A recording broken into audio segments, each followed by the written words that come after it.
मोक्षमार्गस्य नेतारम् भेत्तारं कर्मभूभृताम् ज्ञातारं विश्वतत्त्वानां वन्दे तद्गुणलाब्धये वन्दे तद्गुणलाब्धये। मोक्षमार्ग के नेता एवं कर्म पर्वतों के भेदक और विश्व के सब तत्वों के ज्ञायक चेतन संवेदक सद्गुण आप समान प्राप्त हो यही भावना भाकर देव विनय पूर्वक करूं वंदना बारंबार जिनेश्वर देव बारंबार जिनेश्वर देव।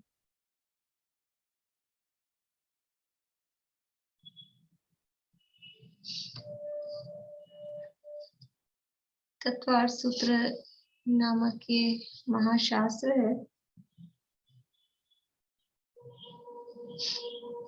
और इसके अंतिम अध्याय का अंतिम सूत्र और उसका भी अंतिम बिंदु ये हमारा चल रहा है। सूत्र सुनाएंगे कोई जब तक लोग ज्वाइन हो रहे हैं? कोई सूत्र सुनाने में इंटरेस्टेड है? बोलिए बेला जी।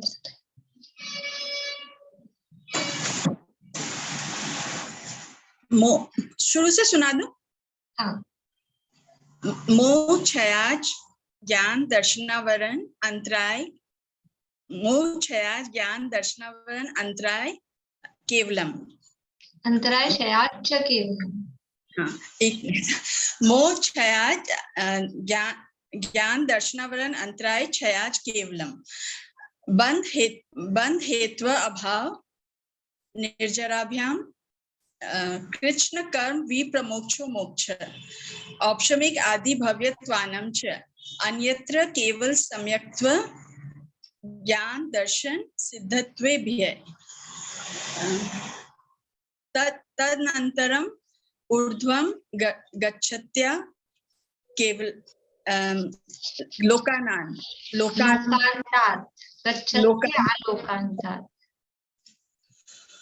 तदनन्तरम ऊर्ध्वं गच्छत्या लोकान्तात् पूर्व प्रयोगात् असंगत्वात् बंध छेदात् तथा गति परिणामच आविद कुलाल चक्रवत व्यपगत लेपा लाभुवत एरण बीजवत अग्नि शिखावत च धर्मास्तिकाया भावात् क्षेत्र काल गति लिंग तीर्थ चारित्र प्रत्येक बुद्ध बोधित ज्ञान अवगाहनांतर संख्याल बहुत्वत साध्य। ठीक है। एक ये जो है ना पूर्व प्रयोगाद असंगत्वाद बंधच्छेदात तथा गति परिणाम माच। आप परिणाम आखी मात्रा शायद नहीं बोल पाते। परिणामच नहीं है, परिणामाच।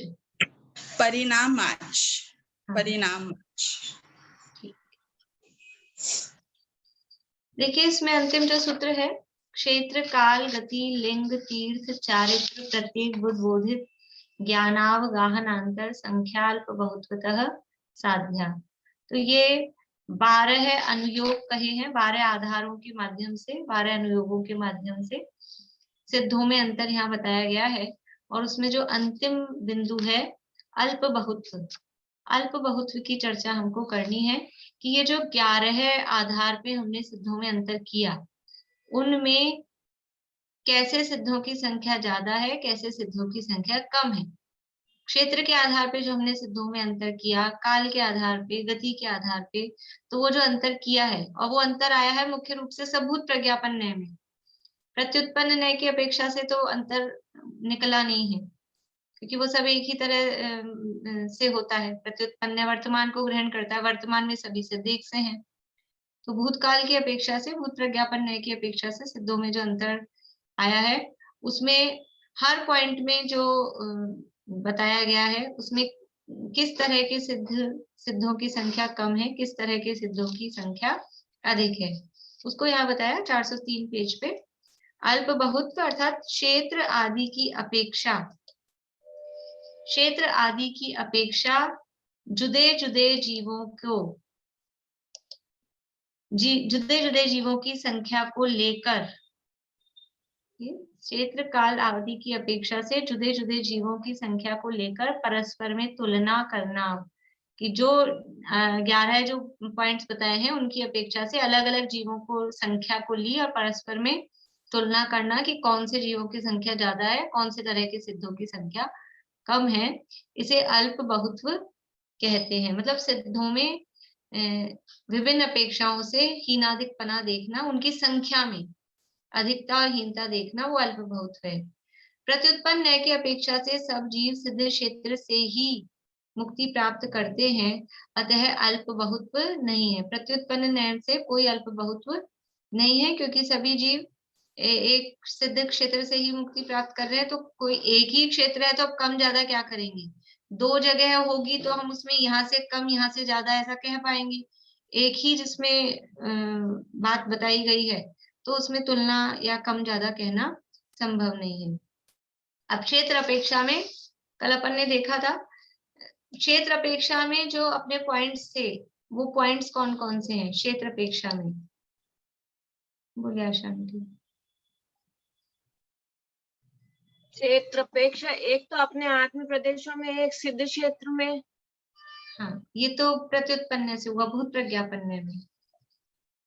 भूत प्रज्ञापन न्याय से जन्म की अपेक्षा तो 15 कर्म भूमियों में से, और हरण करके ले जाए तो पूरे 2.5 द्वीप से। ये एक पॉइंट हुआ।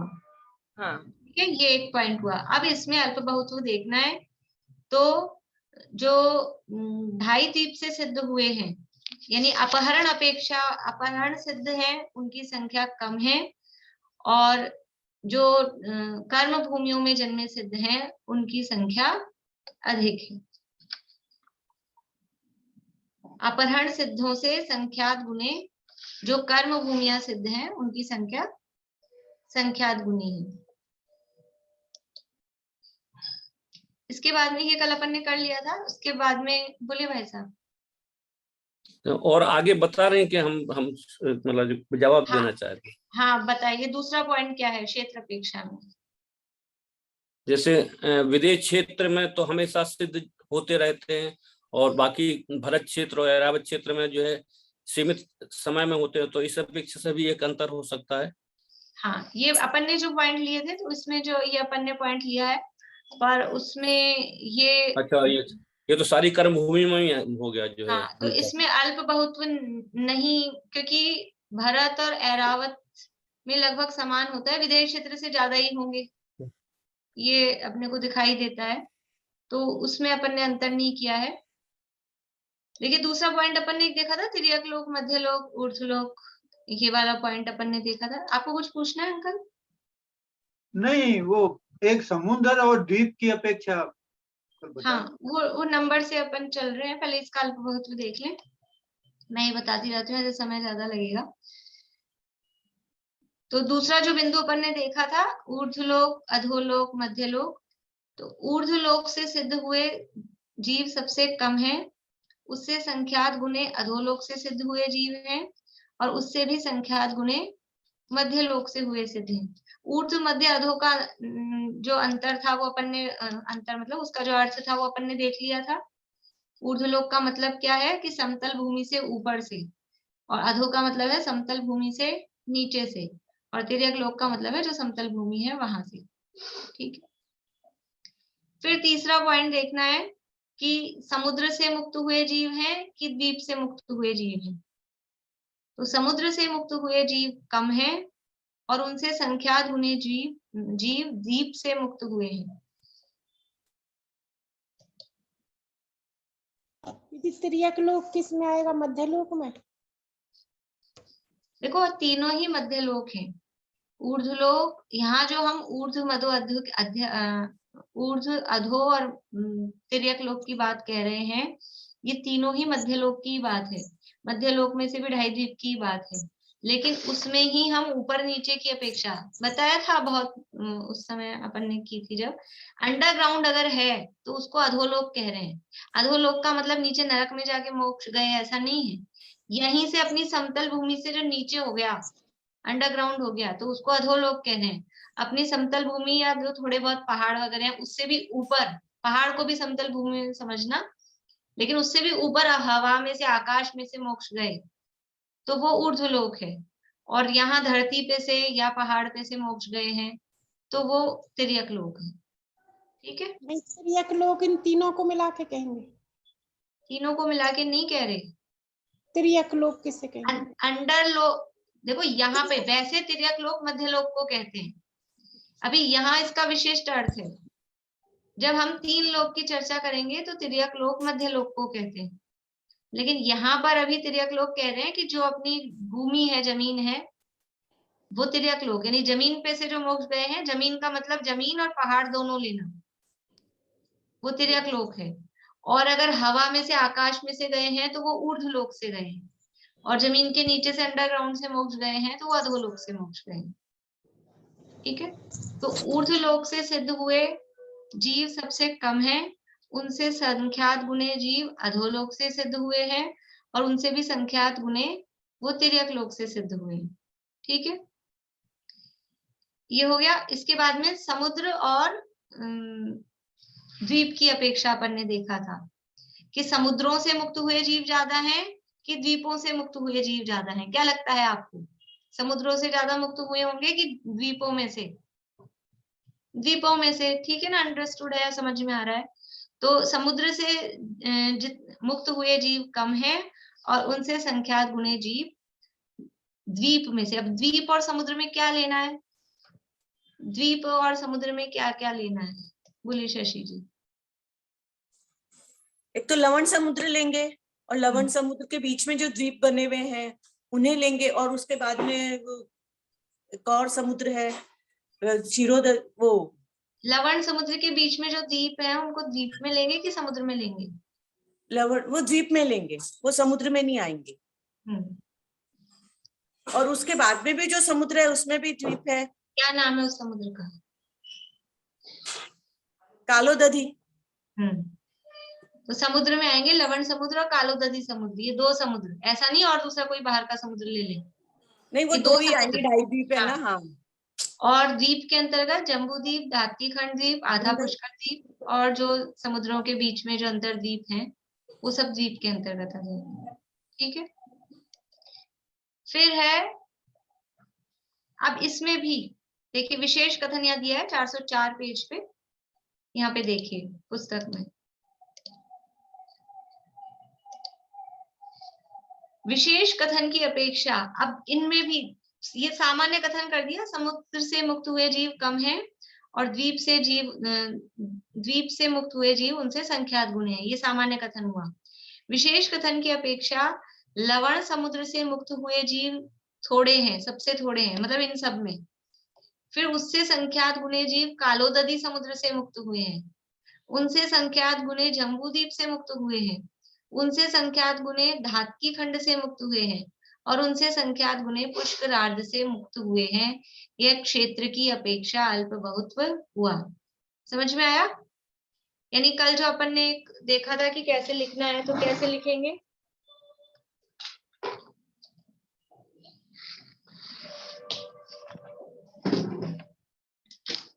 देखिए, अगर आपको ऐसे खाली नाम दे दिए जाएं, लवण समुद्र, कालोदधी समुद्र, पुष्करार्ध द्वीप, धात्कीखंड द्वीप, जम्बूद्वीप, अब इसमें आपको अल्प बहुत की अपेक्षा से क्रम लगाना है। तो कैसे लगाएंगे क्रम? कि सबसे कम जीव कहाँ से मुक्त हुए हैं? लवण समुद्र से, फिर उससे संख्यात गुणे कालोदधी समुद्र से।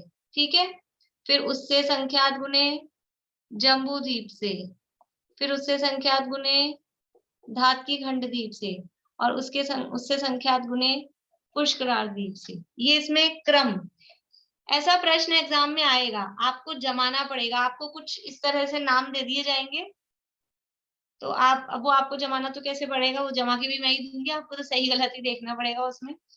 नहीं तो अगर आपका वैसे पेपर होता तो मैं आपको जमाने को देती कि आपको लिख दिया यहाँ पे ऊर्ध्वलोक, तिर्यक लोक और अधोलोक। अब आपको इसको अल्प बहुत्व के क्रम से जमाना है। अल्प बहुत्व मतलब पहले कम वाले, उसके बाद में ज्यादा वाले।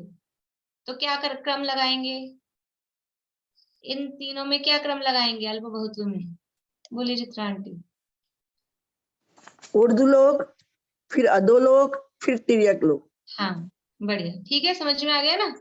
ये ऐसा, ये मतलब है अल्प बहुत, मतलब कम से अधिक की तरफ आपको जमाना है इनको। ये समझ में आ गया। ये विशेष ढाई द्वीप में सबसे कम जीव, अभी इसका लॉजिक समझ में आता है। लवण समुद्र से मुक्त हुए जीव कम है, कालोदरी समुद्र से मुक्त हुए जीव ज्यादा है। क्यों? क्योंकि एरिया कम है, लवण समुद्र का एरिया कम है, कालोदरी समुद्र का एरिया ज्यादा है। अभी जम्बू द्वीप और कालोदरी समुद्र में किसका एरिया ज्यादा है? जम्बू द्वीप और लवण समुद्र में किसका एरिया ज्यादा है? बोलिए रजनी जी।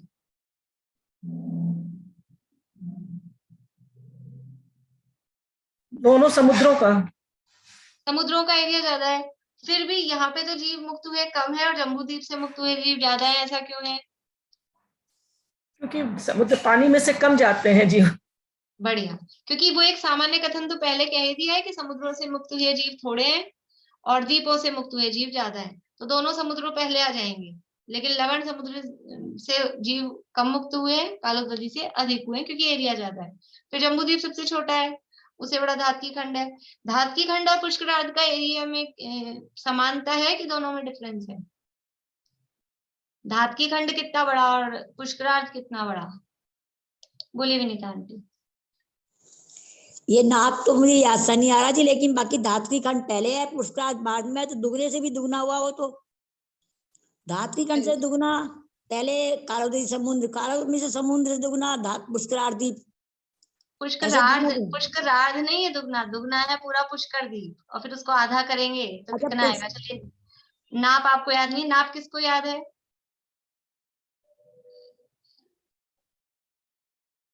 बस एक दो लोगों को ही याद है, ये हालत है। बोलिए अंकल। जम्बू द्वीप 1 लाख का, हाँ 1 लाख योजन। हाँ 1 लाख, लवण समुद्र 2 लाख योजन, धातकी खंड 4 लाख योजन, कालोदरी समुद्र 8 लाख योजन, और आधा पुष्करार्ध भी 8 लाख योजन। आधा पुष्करार्ध भी 8 लाख योजन। तो धातकी खंड कितने का था? 4 लाख का। 4 लाख योजन का था, और पुष्करार्ध है वो 8 लाख योजन का है, आधा है ना। वैसे पूरा पुष्कर द्वीप 16 लाख योजन का है, तो वैसे एरिया ज्यादा हो गया। हाँ, रचना दोनों में बराबर है, जितनी रचनाएं धातकी खंड में दुगनी दुगनी है ना, 2 भरत 2 रावत, ऐसे ही धातकी उसमें पुष्करार्ध में भी रचनाएं दुगनी है, लेकिन एरिया ज्यादा है। रचनाओं की संख्या देखेंगे तो वो सेम है, लेकिन एरिया धातकी खंड से पुष्करार्ध का ज्यादा है। इसलिए जब एरिया ज्यादा है तो वहां से मुक्त हुए जीव भी ज्यादा होंगे। अब है ये अपनी 3 अपेक्षाएं हो गई, एक तो जन्म और अपहरण वाला, दूसरा ऊर्ध्व मध्य अधोलोक वाला, और तीसरा द्वीप समुद्र वाला। ठीक है, ये यहाँ अल्प बहुत्व में 3 अपेक्षाओं से दिया है। अब है काल की अपेक्षा। काल की अपेक्षा से अल्प बहुत्व देखना है, तो काल की अपेक्षा में अपन ने कौन कौन सी अपेक्षाएं देखी थी?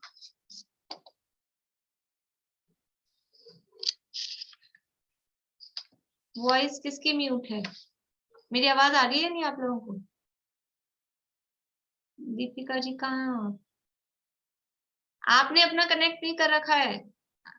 इनको कोई चैट में लिख के दीजिए कि इन्होंने ऑडियो कनेक्ट नहीं कर रखा है। जिनको लिखना आता हो चैट में दीपिका जी को मैसेज भेजिए। देखिए काल की अपेक्षा से एक तो हमने देखा था उत्सर्पणी काल में सिद्ध होते हैं या अवसर्पणी काल में सिद्ध होते हैं या फिर न उत्सर्पणी न अवसर्पणी, ये अपेक्षा अपन ने देखी थी।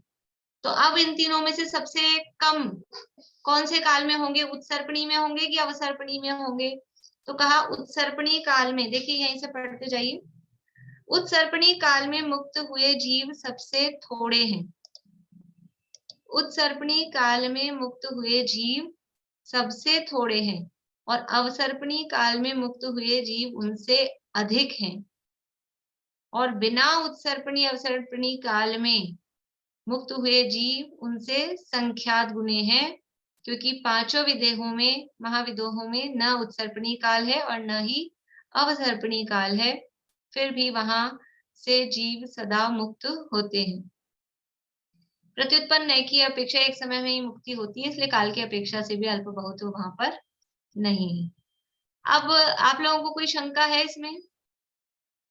उत्सर्पणी काल में सिद्ध हुए जीव थोड़े हैं और अवसर्पणी काल में सिद्ध हुए जीव उनसे ज्यादा हैं, और न उत्सर्पणी अवसर्पणी काल में मुक्त हुए जीव सबसे ज्यादा है, उनसे संख्यात गुणी है। बोलिए। ये डिफरेंस क्यों उत्सर्पणी और अवसर्पणी काल के लिए? क्योंकि हाँ, एक ही दोनों काल बराबर है।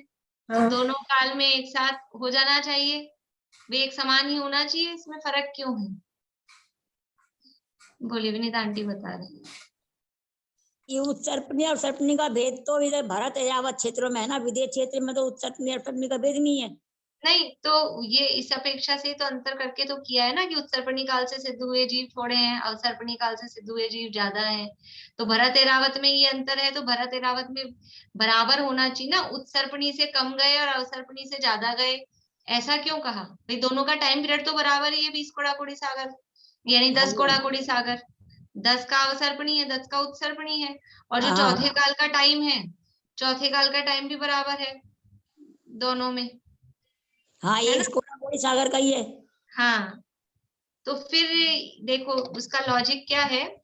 एक बात और कह रही थी, जो अभी ये बताया ना, ये 45 लाख योजन में गलत हुआ, 1 के बाद 4 आएगा। 1 लाख योजन के बाद जो लवण समुद्र है वो 4 लाख योजन आएगा, फिर 8 का धात्री खंड तो हमने अभी 45 की गिनती नहीं की, हमने नहीं बनेगा तो नहीं, ये बात ठीक है आपकी। 45 में तो आएगा, वो तो पहले पढ़ चुके हैं ना, वो पहले पढ़ चुके हैं। मैं अभी 45 लाख योजन नहीं गिना रही थी, अभी तो मैं केवल दुगना गिना रही थी। हाँ, दुगने में भी पहले से दूसरा 4 है, 1 के बाद 1 लाख के बाद 4 लाख है।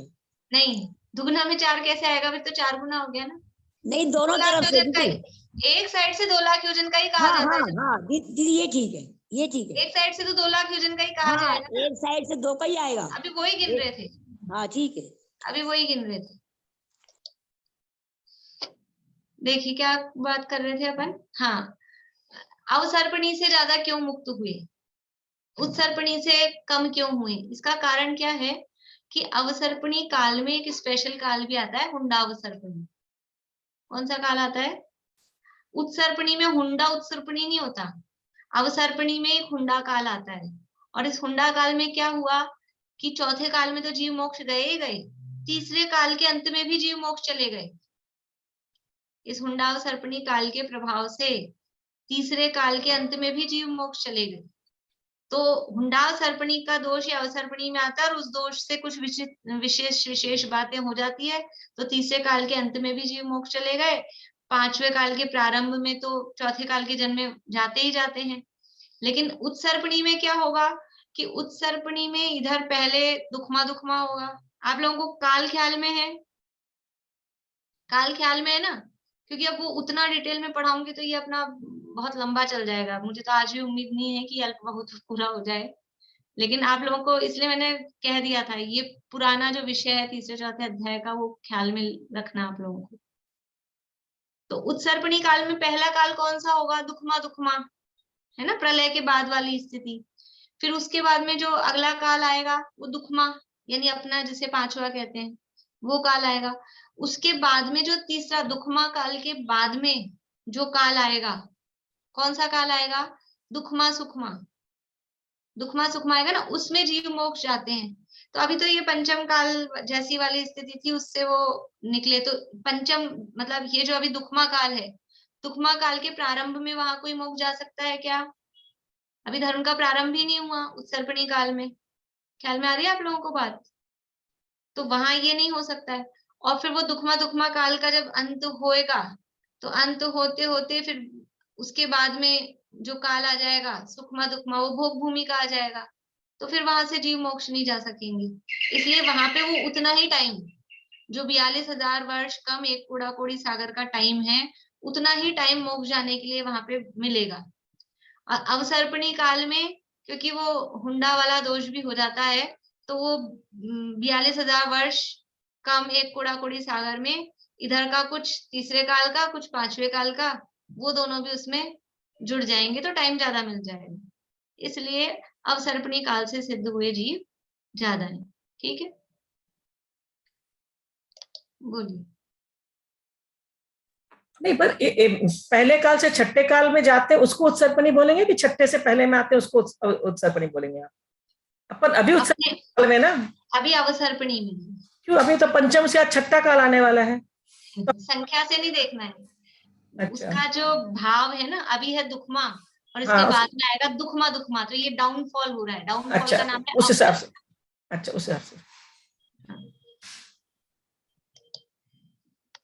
ये हो गया काल की अपेक्षा से अल्प बहुत्व। अपन ने काल की अपेक्षा से एक मतलब वो पॉइंट और देखा था कि अंतर्मूर्त में सिद्ध हुए की संख्या वर्षों में सिद्ध हुए, लेकिन उसमें अल्प बहुत्व नहीं बताया गया है। अल्प बहुत्व केवल इसी में बताया है कि उत्सर्पणी से हुए हैं कि अवसर्पणी से हुए हैं, तो अल्प बहुत्व इसी में देखेंगे अपन। ये उत्सर्पणी में तो काल चौथा शुरू होते ही तो मोक्ष जाना शुरू हो जाता है। तो राजा श्रेणी की आयु तो 84,000 साल ही बताई है। वो 84,000 तो नरक की है ना, उसके बाद में वो यहाँ जन्म लेंगे, फिर वो 100-125 साल के होंगे तब मोक्ष जाएंगे। हाँ, तो उतनी मतलब काल शुरू होते ही जाना शुरू हो जाता है। अब ये एक्चुअल में ये भी स्थूल कथन है कि 84,000 वर्ष की आयु है तो पूरा होते ही एकदम से तुरंत ही आ जाएंगे। उसमें थोड़ा ऊपर नीचे थोड़ा बहुत तो चलेगा ही, वो इतना बारीक में मतलब वो एक राउंड फिगर में कहीं। मनुष्यों की आयु तो यही 100-150 वर्ष ही रहेगी शुरू में तो। हाँ, तो कोई बात नहीं, शुरू होते ही मोक्ष जाने भी लग जाएंगे, तो भी जो दुखमा काल था उस दुखमा काल में तो नहीं जा पाए ना, दुखमा काल में तो नहीं जा पाए ना मोक्ष।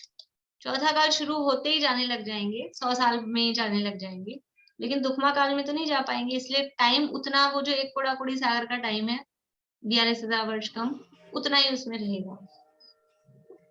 हाँ, वो ये कह रहे थे कि वैसे हुंडा सपने तो बहुत कम आता है ना, ये तो कोई हर बार तो आता नहीं है।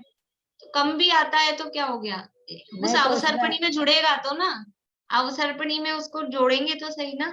जब हम ये देख रहे हैं उत्सर्पणी में कम हुए, अवसर्पणी में ज्यादा हुए, तो वो अवसर्पणी में वो जुड़ेगा ना। ये कहते हैं तो एक भी कम ज्यादा होगा तो कम ज्यादा करेंगे कि नहीं करेंगे। अच्छा, करुणा नियोग के हिसाब से। वास्तव में तो ये तो लॉजिक अपन अपने दिमाग से लगा रहे हैं, जिनवाणी में ऐसे लॉजिक नहीं दिए है, वहां तो ये संख्या दी है, वहां तो ऐसा दिया है सीधा। ये तो सब राजवार्तिक सर्वार्थ सिद्धि आदि टीकाओं में दिया है। अवसर्पणी उत्सर्पणी काल में सिद्ध हुए जीव थोड़े हैं, अवसर्पणी काल में सिद्ध हुए जीव ज्यादा है। अब ये अपन अपने दिमाग से लॉजिक लगा रहे हैं, सीधी सी बात तो ये है। ये भगवान की वाणी में ही आया है। अभी नहीं समझ में आता हो तो आज्ञा शिरोधार्य है, ठीक है। ये आज्ञा से प्रमाण करना, आज्ञा विषय धर्म ध्यान देखा था ना अपन ने, लेकिन उसमें ये जिसमें लगता है उसमें अपन लगा सकते हैं। कुछ पॉइंट ऐसे भी आएंगे जिसमें लॉजिक नहीं लगेगा, तो नहीं लगेगा, जो कहा है भगवान ने वो प्रमाण है। यहाँ अपने को लग रहा है ये, और भी पीछे अपन ने लॉजिक देखे थे, वो अपन ने लॉजिक लगाए, जो अभी द्वीप समुद्र वाला देखा ना अपन ने, क्योंकि उनका एरिया कम है इसलिए। इसमें जो उत्सर्पणी काल में मुक्त हुए जीव थोड़े हैं, इसका कारण ये भी है क्या कि अंत के 1000 सालों में ही धर्म रहता है इसमें उत्सर्पणी के तीसरे काल में? ऐसा भी कुछ है ना? नहीं, अंत के सालों में ही जब वो खत्म होने वाला होता है तीसरा काल, उत्सर्पणी का जो तीसरा काल है। आप उत्सर्पणी काल किसको समझ रहे हैं? उत्सर्पणी के तीसरे काल का नाम बताइए, ऐसे तीसरे से समझ में। दुखमा फिर दुखमा सुखमा वाला जो है, उसके आखिर के सालों में ही कुछ सालों में ही धर्म रहता है ना। आखिर के सालों में नहीं होगा, उसमें शुरू से धर्म शुरू हो जाएगा। शुरू से ही धर्म शुरू हो जाता है। अच्छा, वही तो अभी वो कह रहे थे, शुरू से मुझे धर्म ऐसे शुरू होगा। मुझे ऐसे रहा कि आखिर के सालों में धर्म रहता है। दुखमा सुखमा काल में शुरू से ही धर्म प्रारंभ हो जाता है, चाहे उत्सर्पणी का हो चाहे अवसर्पणी का हो। दुखमा सुखमा काल में शुरू से ही धर्म शुरू हो जाता है। ठीक है, अब है गति की अपेक्षा। गति की अपेक्षा प्रत्युत्पन्न नय से अल्प बहुत्व नहीं है। प्रत्युत्पन्न नय में कोई अल्प बहुत्व नहीं है, क्योंकि सभी मनुष्य गति से ही मुक्त हुए थे, अपन ने देखा था, तो उसमें तो कोई अल्प बहुत्व होगा ही नहीं, या फिर सिद्ध गति से ही मोक्ष है ये कहा था, तो उसमें भी कोई अल्प बहुत्व की बात नहीं है। फिर चारों गतियों की अपेक्षा से अब यहाँ पर अंतर देखा जा रहा है कि भूत प्रज्ञापन नय से तिर्यंच से आकर मनुष्य हो मुक्त हुए जीव सबसे थोड़े हैं। इसमें ये बात ध्यान रखनी है, डायरेक्ट शॉर्टकट में ऐसे नहीं बोलना है तिर्यंच से मुक्त हुए जीव सबसे थोड़े हैं, क्योंकि तिर्यंच से कोई मुक्त नहीं होता है। इसलिए तिर्यंच गति से आकर मनुष्य हो मुक्त हुए जीव सबसे थोड़े हैं। मनुष्य गति से आकर मनुष्य हो मुक्त हुए जीव उनसे संख्यात गुणे हैं। नरक गति से आकर मनुष्य हो मुक्त हुए जीव उनसे संख्यात गुणे हैं। और देव गति से आकर मनुष्य हो मुक्त हुए जीव उनसे संख्यात गुणे हैं। अब आपको ये बताना है कि सबसे ज्यादा जीव कहाँ से आकर मोक्ष जाते हैं, कौन सी गति से आकर। शकुंतला जी। देव गति से आकर। बढ़िया, समझ में आ गया ना, मतलब सबको देव गति से आकर मोक्ष जाने वाले जीव सबसे ज्यादा हैं, क्योंकि मोक्ष जाने से पहले मतलब ऐसे जीव कम है जो खोटे काम करते करते ही तुरंत आके मोक्ष जा रहे हैं। पहले पूर्व पर्यायों का क्रम भी इस तरह का होता है कि वो अच्छी अवस्थाओं में होते हैं, वहां से आके ज्यादातर। हाँ, ऐसा हमेशा का रूल नहीं है कि कोई खराब पर्याय में तो मोक्ष जा ही नहीं सकता है वहां से आके, लेकिन ज्यादातर ऐसा होता है। तो तिर्यंच से आके मोक्ष जाने वाले सबसे कम, मनुष्य से आकर मोक्ष जाने वाले उनसे ज्यादा, नरक से आके मोक्ष जाने वाले उनसे भी ज्यादा, और देव से आके मोक्ष जाने वाले वो सबसे ज्यादा है, ये गति की अपेक्षा से। अब है लिंग की अपेक्षा। इनमें एक एक ही अपेक्षा अपन देखेंगे, ज्यादा नहीं देखेंगे अल्पबहुत्व में। जैसे वैसे अपन ने गति की अपेक्षा में तीर्थंकरों में और वो विशेषता देखी थी, पर यहाँ अल्पबहुत्व में एक एक ही अपेक्षा देख रहे हैं। अब लिंग की अपेक्षा, लिंग में यानी वेद की अपेक्षा। कौन कौन से वेदों से जीव मोक्ष जा सकते हैं, कौन कौन से वेदों से? सुधा जी। पुरुष वेद से मोक्ष जा सकते हैं। पुरुष वेद से मोक्ष जा सकते हैं। पुरुष वेद मतलब वेद कितने प्रकार का कहा था? वेद तो 3 प्रकार का होता है, स्त्री वेद, पुरुष वेद और नपुंसक वेद। और ये तीनों प्रकार भी कुछ प्रकार के कहे थे। ये तीनों कहे थे, मतलब भाव, द्रव्य वेद और भाव वेद। हाँ, द्रव्य वेद और भाव वेद। तो अब आपने जो कहा कि पुरुष से ही मोक्ष जा सकता है, वो कौन से वेद कहा था? द्रव्य पुरुष वेद कहा कि भाव पुरुष वेद कहा? भाव पुरुष वेद। भाव पुरुष वेद। हाँ जी भाई, इनका जवाब सही है क्या?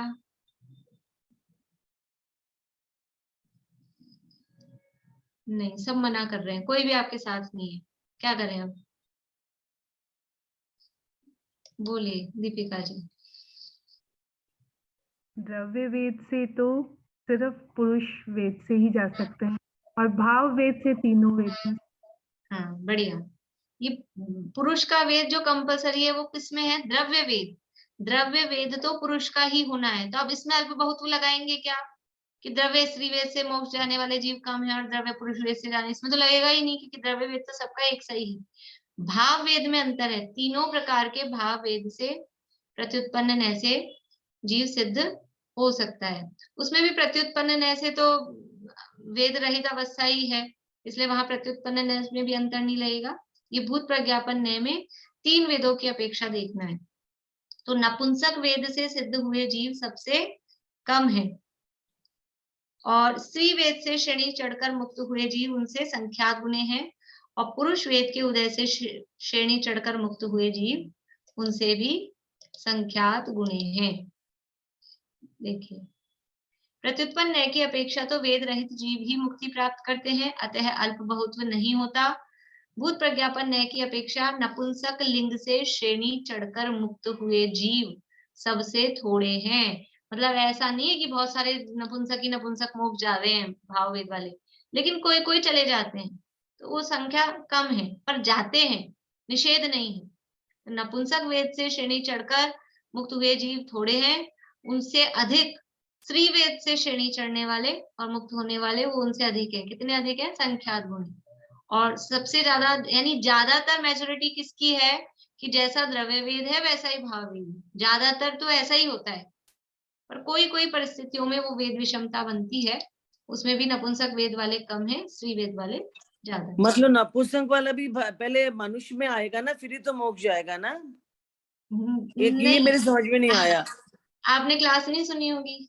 सुनी थी आपने? समझ में नहीं आया मेरे तो, ये बिल्कुल भी समझ में। अच्छा, आपने कल भी पूछा था।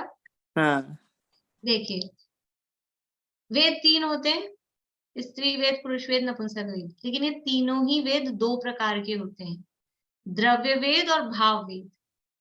यानी अब 3 प्रकार के द्रव्य वेद, 3 प्रकार के भाव वेद, द्रव्य पुरुष वेद, द्रव्य स्त्री वेद, द्रव्य नपुंसक वेद, भाव पुरुष वेद, भाव स्त्री वेद, भाव नपुंसक वेद, ऐसे 3 प्रकार के हैं। तो अब मोक्ष जाने के लिए द्रव्य वेद का मतलब है शरीर का आकार प्रकार, वो द्रव्य वेद कहलाएगा, अंगोपांग जिस भी प्रकार के हैं।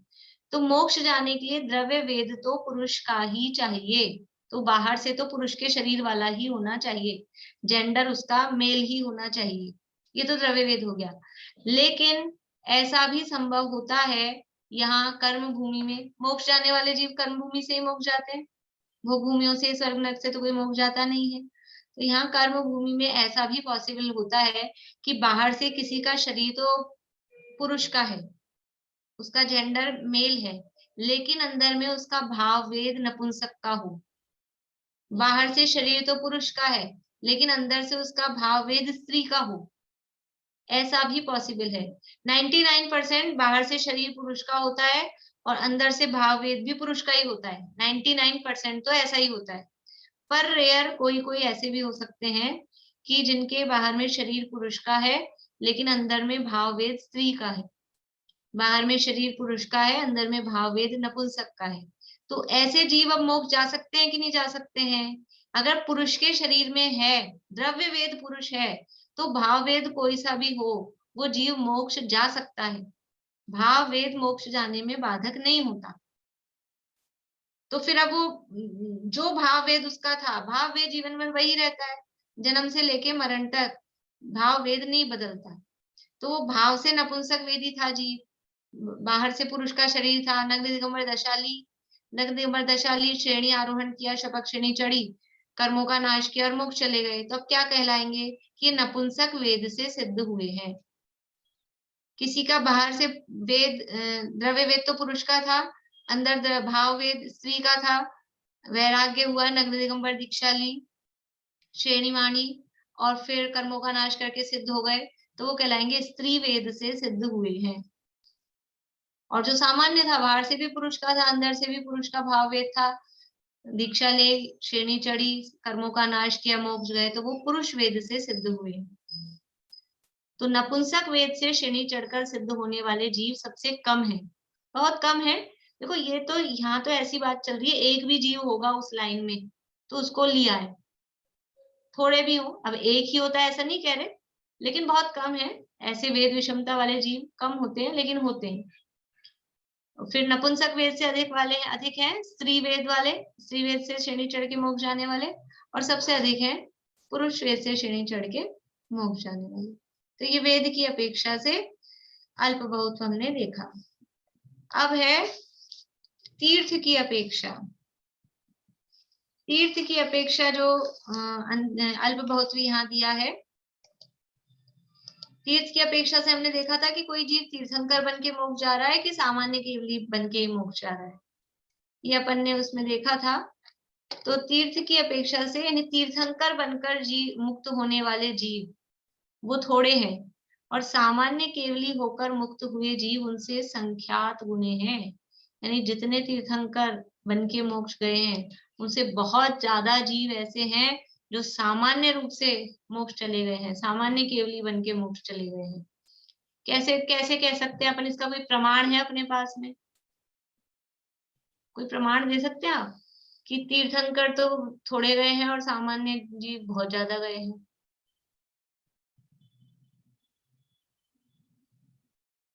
बोलिए सरोजा आंटी। तीर्थंकर तो 24 ही होते हैं और इस केवली तो कितने, और विदेश क्षेत्र में 24 नहीं होते। मेरा नेटवर्क स्लो है कि आपका स्लो है? आवाज नहीं है आपकी। ठीक है, आपका पॉइंट ठीक है, लेकिन फिर भी हम इसको इस बात से काट सकते हैं कि विदेश क्षेत्र में तो 24 नहीं होते हैं। बहुत सारे हाथ खड़े हो गए हैं। बोलिए मधु। जैसे आपने एग्जाम्पल मांगा, तो गिरनार से तीर्थंकर तो एक नेमिनाथ मोक्ष गए और करोड़ों मुनि मोक्ष गए। बहुत बढ़िया, ये है प्रमाण। सम्यक शिखर जी की एक एक टोक से कितने कितने कोड़ा कोड़ी मुनिराज मोक्ष गए। वहां से तीर्थंकर तो एक मोक्ष गए हर टोक से, वहां तो एक तीर्थंकर का नाम है। और मुनिराजों के कितने कितने कोड़ा कोड़ी, हर अर्घ में ऐसा आता है ना, हर टोक के अर्घ में इतने करोड़ मुनिराज मोक्ष गए। तो वो सब सामान्य केवली बन के मोक्ष गए। जैसे तीर्थंकर बन के मोक्ष जाने वाले तो कम है, और यहाँ भरत एरावत में तो 24 हैं। विदेश क्षेत्र में भी यद्यपि बनते रहते हैं, लेकिन फिर भी एक समय में एक होगा तो दूसरा नहीं बन सकता है तीर्थंकर। वहां पे भी एक देश में एक ही तीर्थंकर रह सकता है एक काल में, 2 4 10 तीर्थंकर एक साथ एक एरिया में नहीं हो सकते हैं। तो वहां पे भी 32 नगरियां हैं, तो 32 से ज्यादा अपने जम्बूद्वीप में नहीं हो सकते हैं तीर्थंकर। पूरे 2.5 द्वीप के विदेहों में मिला के 160 से ज्यादा, और भरत एरावत को मिला लो तो 170 से ज्यादा तीर्थंकर नहीं हो सकते। लेकिन सामान्य केवली बन के तो मोक्ष जा सकते हैं कोई भी। इसलिए सामान्य केवली होकर मोक्ष जाने वाले जीवों की संख्या ज्यादा है, और तीर्थंकर बनकर मोक्ष जाने वाले जीवों की संख्या कम है। ये आप लोगों के हैंड रेस कुछ पूछने के लिए ही आप लोग हैंड खड़ा किया करें। आशा आंटी, पूछना है कुछ? पूछना नहीं है ना? मैं डाउन कर रही हूँ, अगर पूछना हो तो आप दोबारा से रेस करिएगा। जवाब देने के लिए हैंड रेज नहीं करें, वो तो मैं वैसे ही पूछ लूंगी, या फिर आप ऐसे भी खड़ा करते हैं तो मुझे समझ आ जाता है। अब है ये तीर्थ हो गया चारित्र की अपेक्षा। चारित्र की अपेक्षा से क्या देखा था अपन ने कि 4 चारित्र से मोक्ष हो रहे हैं कि 5 चारित्र से मोक्ष हो रहे हैं, यही देखा था ना अपन ने। 4 चारित्र कौन से और 5 चारित्र कौन से? निशा जी, 4 चारित्र कौन से हैं?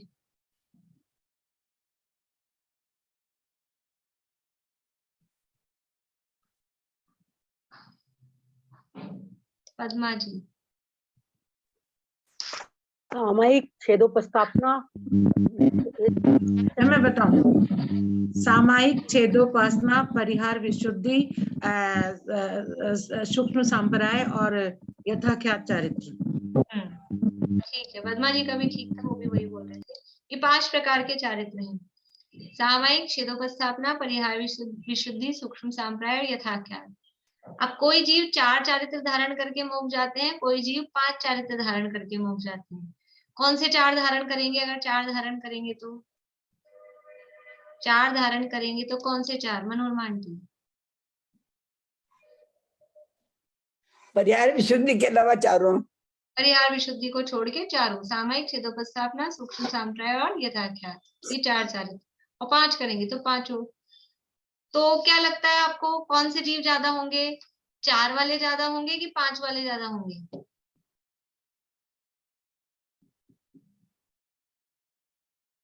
ज्यादातर लोगों का जवाब सही है, 1-2 लोगों का गलत भी है। 4 चारित्र वाले ज्यादा होंगे, परिहार विशुद्धि वाले तो कम ही होंगे ना। परिहार विशुद्धि के लिए कितनी सारी कंडीशन चाहिए? कौन सी कंडीशन चाहिए? परिहार विशुद्धि के लिए क्या कंडीशंस चाहिए? कौन सुना सकते हैं?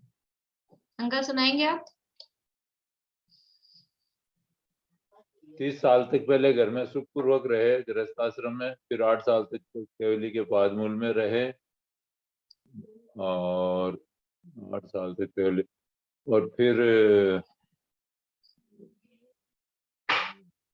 वो बाहर घूमने का है एक। ठीक है, ठीक है, ये 2 पॉइंट हुए। और इसके आगे पॉइंट है, इसके आगे कौन बताएंगे?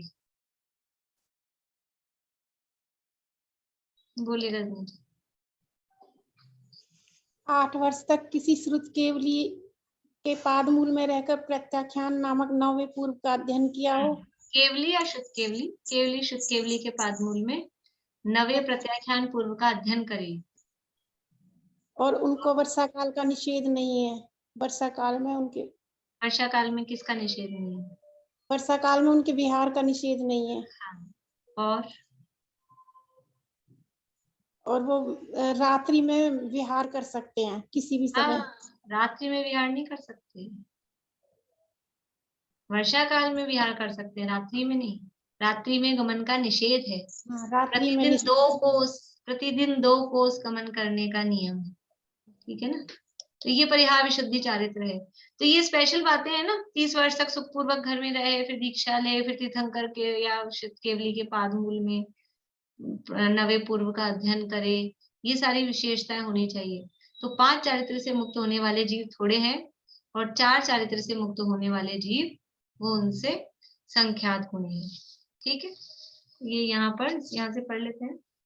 चारित्र की अपेक्षा प्रत्युत्पन्न न्याय की अपेक्षा तो अल्प बहुत्व नहीं है, भूतग्राही न्याय की अपेक्षा भी अव्यवहित चारित्र सबके यथाख्यात चारित्र ही होता है, अतः अल्प बहुत्व नहीं है। अपन ने भूत प्रज्ञापन में भी 2 लिखे थे ना, एक तो अव्यवहित और व्यवहित ये शब्द दिए थे, उसमें भी मतलब अति निकटता और थोड़ी दूरी वाला ये अंतर उसमें किया था।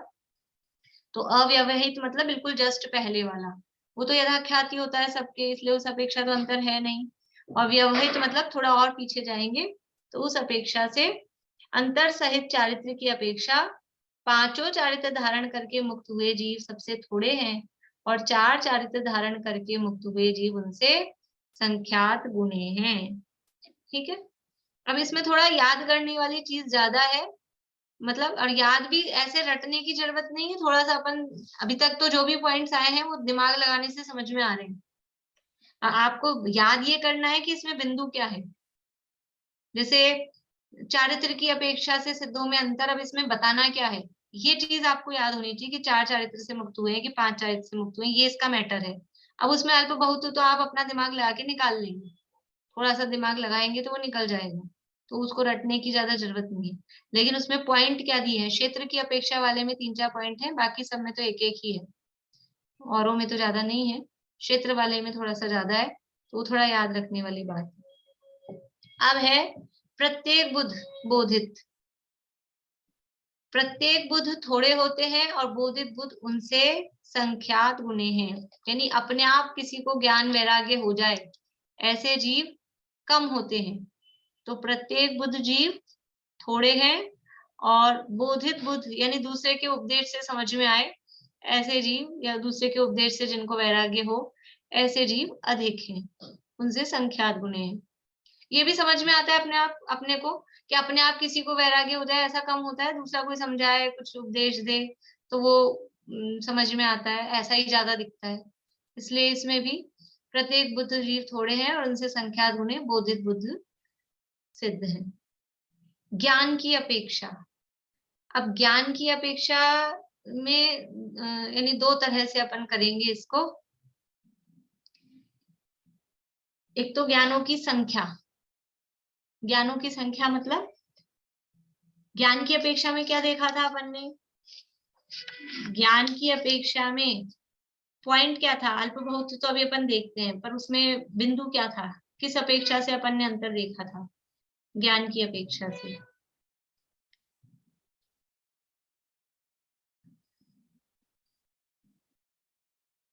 बोलिए सरोजा आंटी।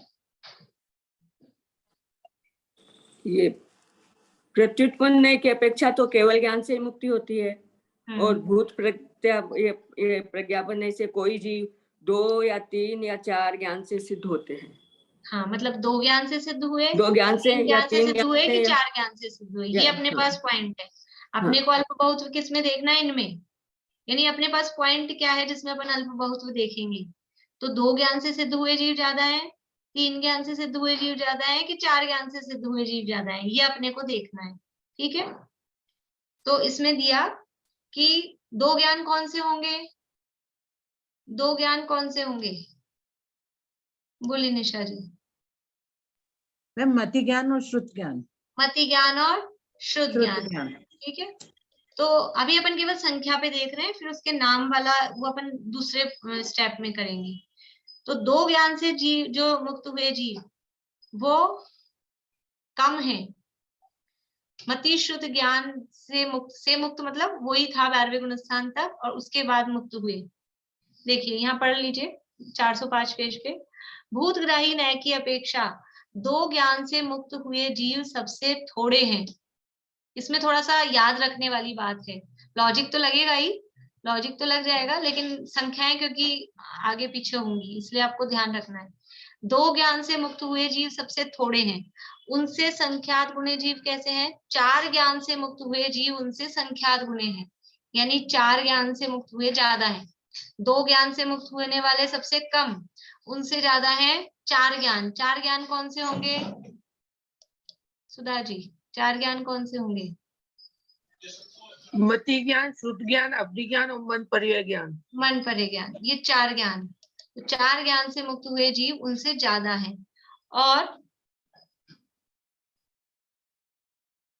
इसमें आगे लाइन नहीं दी, लेकिन इसमें मतलब अंडरस्टूड है कि 3 ज्ञान से मुक्त हुए जीव उनसे भी ज्यादा है। ठीक है, 3 ज्ञान से मुक्त हुए जीव उनसे भी ज्यादा है। तो ये संख्या अपेक्षा ज्ञानों में अल्प बहुत है। ये क्या है?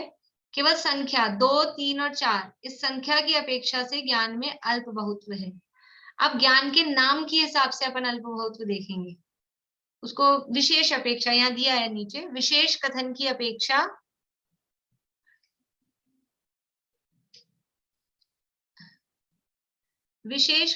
अपेक्षा मति श्रुत और मनःपर्य ज्ञान प्राप्त करके मुक्त हुए जीव सबसे थोड़े हैं। देखो 3 ज्ञान से मुक्त हुए जीव कौन कौन से 3 ज्ञान होते हैं वो पूछना मैं भूल गई आपसे, 3 ज्ञान वाली बात। 3 ज्ञान कौन कौन से होंगे? बोलिए भाई साहब, 3 ज्ञान कौन कौन से होंगे?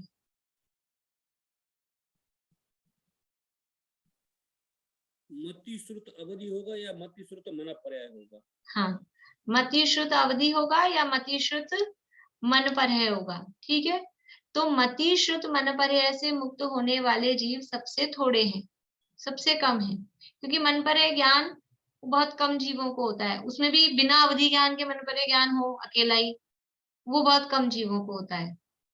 इसलिए मति श्रुत मनःपर्याय ज्ञान प्राप्त करके मुक्त हुए जीव सबसे थोड़े हैं। फिर मति ज्ञान शुद्ध ज्ञान प्राप्त करके मुक्त हुए जीव उनसे संख्यात गुणे हैं, यानी उससे ज्यादा जीव कौन से हैं? 2 ज्ञान वाले।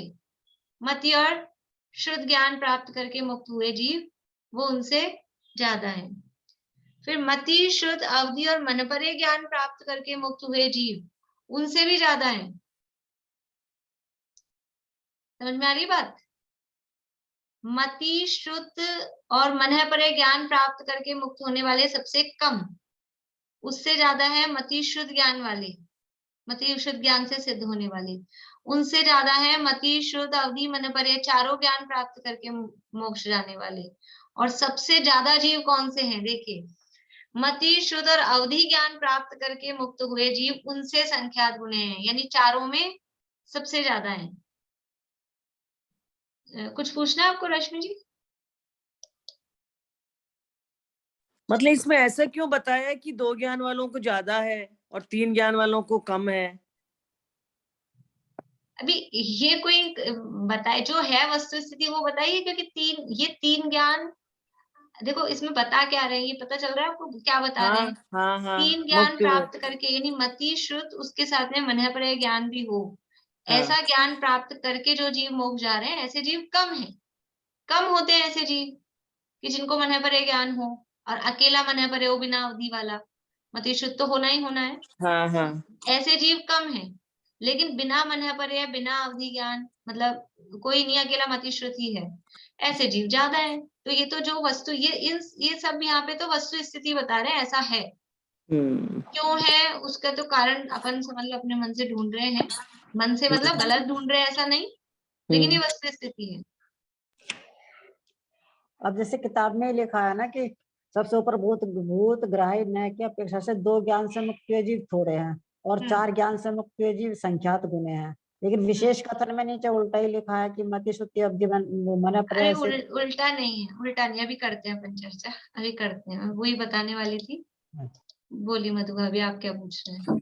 इसको ऐसे बोल सकते हैं क्या, जैसे अपन नंबर से चले तो सबसे कम तो है मति श्रुत और मन पर्य ज्ञान, है ना।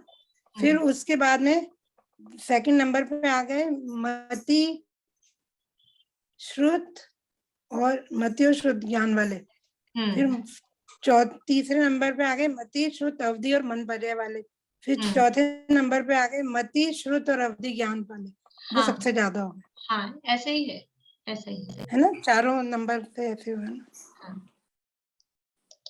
देखिए अब इसमें कंफ्यूजन नहीं है, ये 2 अपेक्षाएं हैं। पहले हमने देखा था 2 ज्ञान, 3 ज्ञान, 4 ज्ञान, ये ज्ञानों की संख्या की अपेक्षा से देखा था, ठीक है, केवल संख्या देख रहे थे हम, उसमें ज्ञान का नाम नहीं हमने खोला था, ठीक है। ये केवल संख्या, अगर आपसे एग्जाम में भी जब पूछा जाएगा, अगर संख्या पूछी जा रही है तो आपको संख्या पे ध्यान देना है, और ज्ञान का नाम लिखा हुआ आ रहा है तो आपको नाम के हिसाब से काम करना है, सिंपल है। तो संख्या अगर देखी जाएगी तो सबसे कम जीव कौन से हैं? 2 ज्ञान प्राप्त करके मोक्ष जाने वाले, उससे ज्यादा है 4 ज्ञान प्राप्त करके मोक्ष जाने वाले, और सबसे ज्यादा है 3 ज्ञान प्राप्त करके मोक्ष जाने वाले, ठीक है। अब ये देखो इसमें अंतर क्यों नहीं है, आप समझ लीजिए।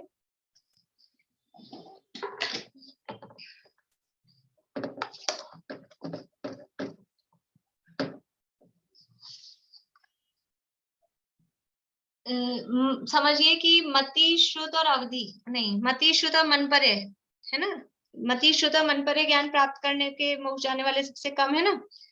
तो मान लीजिए कि वो तो है 2 मति श्रुत और मन पर्य वाले, फिर उनसे ज्यादा है मति श्रुत ज्ञान प्राप्त करके मोक्ष जाने वाले। ये मैं उदाहरण दे रही हूँ, आप लोग लिखना मत फिर कुछ और समझ लो इसको कुछ भी, ये मैं उदाहरण दे रही हूँ आपको समझाने के लिए। तो ये जो मति शुद्ध मन पर्य वाले जीवों की संख्या है 2, और मति ज्ञान शुद्ध ज्ञान प्राप्त करके मोक्ष जाने वाले जीवों की संख्या है मान लीजिए 4, ठीक है। और मति शुद्ध अवधि मन पर्य और मति शुद्ध अवधि मन पर्य 4 ज्ञान प्राप्त करके मोक्ष जाने वाले जीवों की संख्या है 6, है ना। और मति शुद्ध अवधि ज्ञान प्राप्त करके मोक्ष जाने वाले जीवों की संख्या है 12, ठीक है, ठीक है। अब नहीं, यहाँ पे 2 नहीं लेते, यहाँ ठीक है ऐसा ही लेते हैं। मैं भी अभी बना रही हूँ उदाहरण, कोई गड़बड़ होगा तो ठीक कर लेंगे उसको भी अपन, है ना। अब ये तो है, ये समझ में आ रहा है।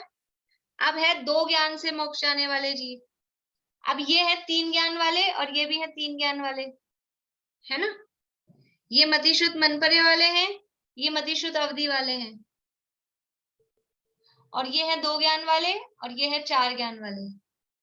अब अपन ज्ञान की संख्या से अल्प बहुत्व लगाएंगे, है ना। तो 2 ज्ञान वाले हैं 4, 4 ज्ञान वाले हैं 6, और 3 ज्ञान वाले जीव कितने होंगे? 3 ज्ञान प्राप्त करके मोक्ष जाने वाले जीव कितने हैं इस उदाहरण में? बोली कुसुम जी, 3 ज्ञान प्राप्त करके मोक्ष जाने वाले जीव कितने हैं इस उदाहरण में? यहाँ पे जो बोर्ड पे मैंने लिखा है 6 नहीं है, ये तो है 4 ज्ञान प्राप्त करके मोक्ष जाने वाले, ये है 2 ज्ञान प्राप्त करके मोक्ष जाने वाले, और ये हैं 3 ज्ञान प्राप्त करके मोक्ष जाने वाले 12। शकुंतला जी, 3 ज्ञान प्राप्त करके मोक्ष जाने वाले कितने हैं? मेरे को समझ में नहीं आई। समझे नहीं आप? समझने की कोशिश करिए, कुछ भी कठिन नहीं है, ठीक है ना। ये 4 जीव हैं, ये 2 ही ज्ञान से प्राप्त करके मोक्ष जा रहे हैं। ये 6 जीव हैं, ये 4 ज्ञान प्राप्त करके मोक्ष जा रहे हैं। अरे ये 2 जीव भी 3 ज्ञान प्राप्त करके मोक्ष जा रहे हैं, ये 12 जीव भी 3 ज्ञान प्राप्त करके मोक्ष जा रहे हैं। तो अब आपको 3 ज्ञान वालों की संख्या निकालनी है केवल। रेणु जी 14 हो गए ना, ज्ञान तो 14 हो अलग गए, अलग है। सिंपल है। ये 12 भी 3 ज्ञान वाले हैं और ये 2 भी 3 ज्ञान वाले हैं, तो 3 ज्ञान वाले 14 हो गए कि नहीं? ज्ञान 14 हो अलग गए। अलग है लेकिन हाँ, संख्या दोनों की 3-3 है। संख्या तो 14। हाँ, अब हम संख्या की अपेक्षा से देखेंगे तो 2 ज्ञान प्राप्त करके मोक्ष जाने वाले हैं 4, ठीक है। 4 ज्ञान प्राप्त करके मोक्ष जाने वाले हैं 6 और 3 ज्ञान प्राप्त करके मोक्ष जाने वाले हैं 14। तो अब कौन ज्यादा हुए? अनीता आंटी, समझ में आई बात? जब संख्या देखेंगे तो ये इसमें मिल जाएगा, तो फिर इसका कमती नहीं देखेंगे, ये कम है, फिर ये सबसे कम रह जाएगा क्योंकि ये तो इधर मिल गया जाके। तो फिर 4 ये 2 ज्ञान प्राप्त करके मोक्ष जाने वाले सबसे कम, उससे ज्यादा 4 ज्ञान प्राप्त करके मोक्ष जाने वाले और सबसे ज्यादा 3 ज्ञान प्राप्त करके मोक्ष जाने वाले। समझ में आई बात आप लोगों को? ये ज्ञान की संख्या देख रहे हैं ना केवल अपन, तो ये क्रम रहेगा 2, 4 और 3। लेकिन ज्ञान के नाम जब अपन देखेंगे तो फिर ये 3 मति, श्रुत और मन पर है, ये सबसे कम हो जाएगा और मति, श्रुत और अवधि वो सबसे ज्यादा में चला जाएगा। नाम के हिसाब से फर्क पड़ जाएगा, इसलिए यहाँ दोनों तरह से दिया है। क्लियर हुआ सबको? ऐसा कुछ इतना कठिन नहीं है, थोड़ा अपन समझने की कोशिश करें तो बहुत ज्यादा कुछ कठिन बात नहीं है। लेकिन वो अगर पुराना कोई कंसेप्ट अपना क्लियर नहीं होगा तो जरूर नहीं समझ में आएगा। बाकी विषय ऐसा कुछ कठिन नहीं है, ठीक है। ये हो गया ज्ञान की अपेक्षा। अब है अवगाहना की अपेक्षा। अवगाहना की अपेक्षा से कौन से जीव कम है, कौन से जीव ज्यादा है। तो अवगाहना कौन कौन सी देखी थी अपन ने? 3 तरह की अवगाहना देखी थी, एक जगन्य अवगाहना, एक मध्यम अवगाहना और एक उत्कृष्ट अवगाहना, ठीक है। जगन्य अवगाहना कितनी है सिद्धों की? भूत प्रज्ञापन ऐसे बता दीजिए। अभी प्रत्युत्पन्न को तो छोड़ दीजिए, इसमें प्रत्युत्पन्न में ज्यादा है नहीं। भूत प्रज्ञापन ऐसे सिद्धों की जगन्य अवगाहना कितनी है? बोलिए पद्मा जी। 525। जगन्य अवगाहना 525, 3.5 हाथ। तो ध्यान रखना चाहिए, हड़बड़ी में कुछ भी बोल दें। जगन्य अवगाहना कितनी है? 3.5 हाथ भूत प्रज्ञापन ऐसे, है ना। और प्रत्युत्पन्न ऐसे जगन्य अवगाहना कितनी कहेंगे चित्रा आंटी? प्रत्युत्पन्न ऐसे जगन्य अवगाहना इतनी होगी, इतनी होगी।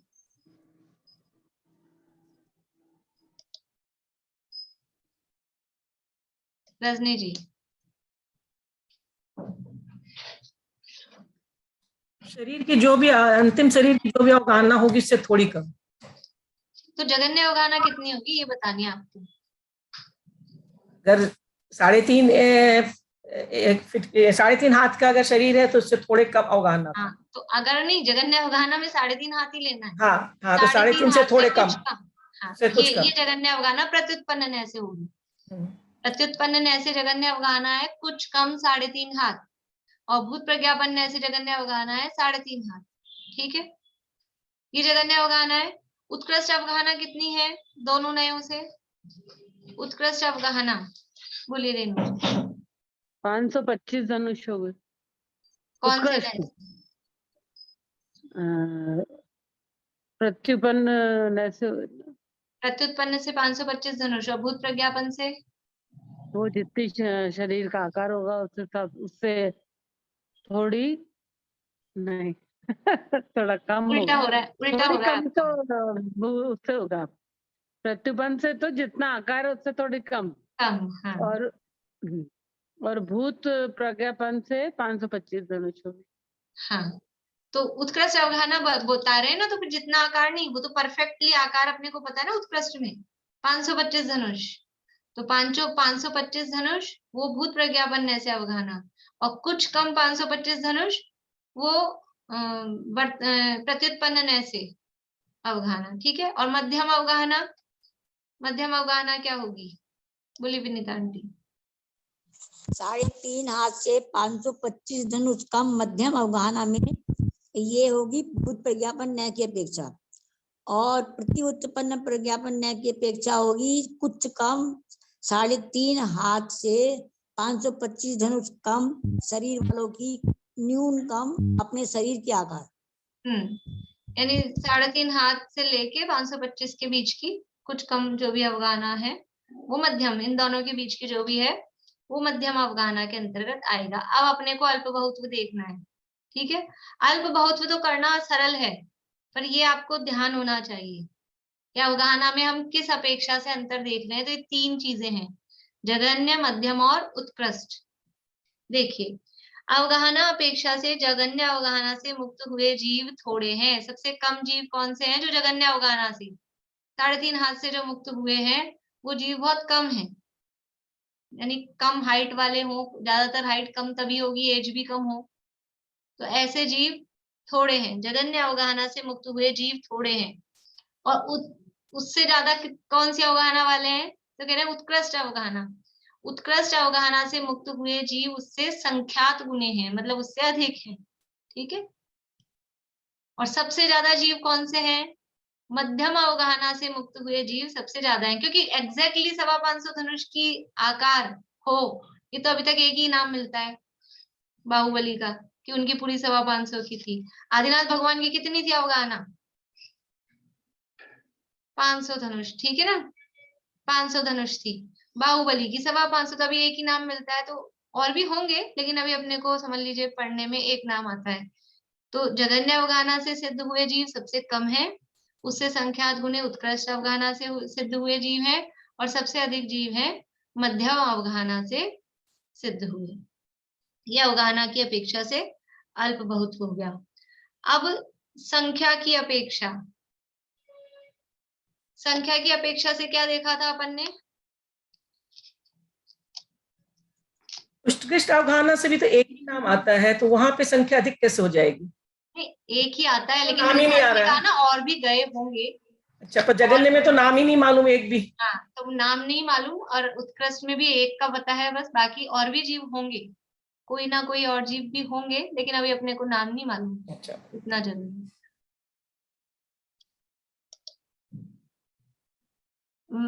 क्या था?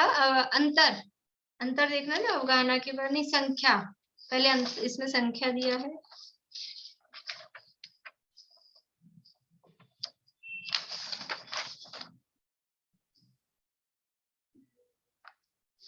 पहले अंतर आएगा ना, अंतर को कर लेते हैं। इसमें संख्या दिया है, अंतर का इसमें दिया नहीं है। आप लोगों की बुक में है क्या अंतर वाला पॉइंट?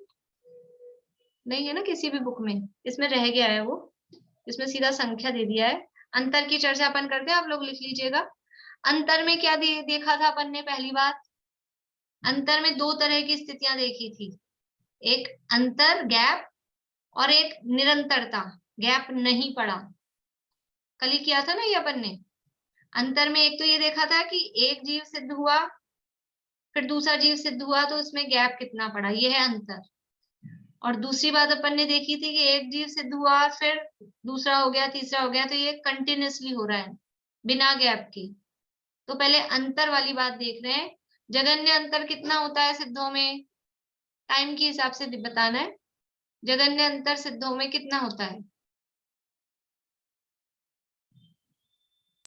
एक समय का, एक समय, जघन्य एक समय के अंतर से सिद्ध हुए। उत्कृष्ट अंतर कितना होता है सिद्धों में? मधु भाभी,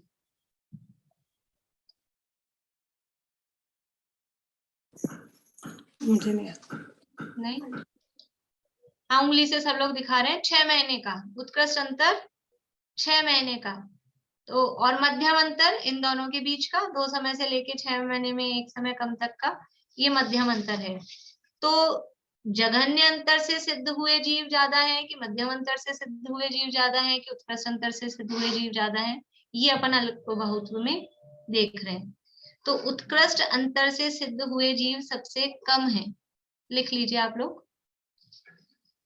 उत्कृष्ट अंतर मतलब ब्रैकेट में 6 माह के अंतर से सिद्ध हुए जीव सबसे कम है, यानी ऐसी परिस्थिति कम बनती है कि 6 महीने तक कोई जीव मोक्ष नहीं जाए, ये परिस्थिति कम बनती है। उत्कृष्ट अर्थात 6 महीने के अंतर से सिद्ध हुए जीव सबसे कम है, उससे अधिक जघन्य अंतर से मुक्त हुए जीव हैं, यानी एक समय के अंतर से मुक्त हुए जीव हैं, वो उससे अधिक है।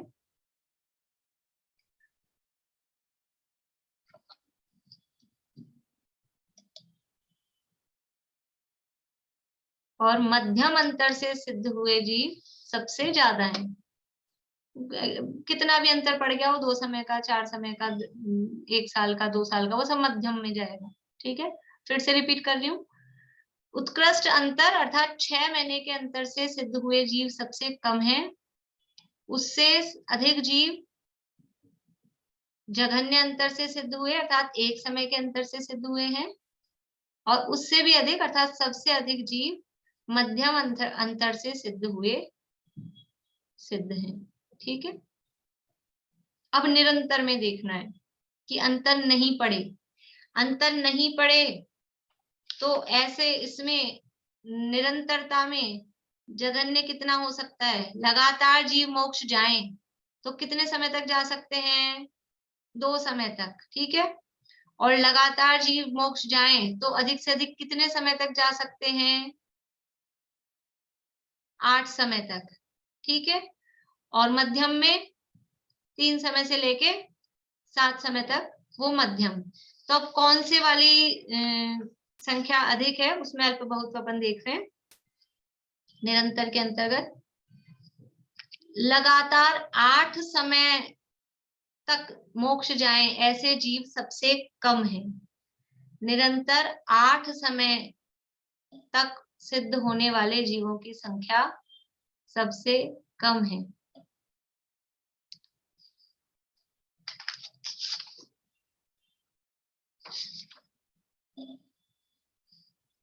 फिर उससे अधिक है लगातार 7 समय तक सिद्ध होने वाली।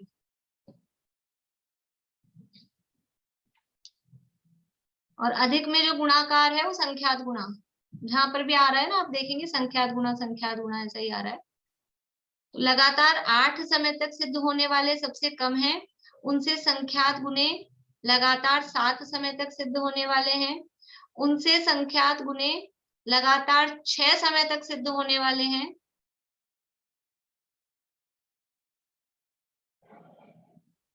और उनसे भी संख्यात गुणे लगातार 5 समय तक होने वाले सिद्ध हैं,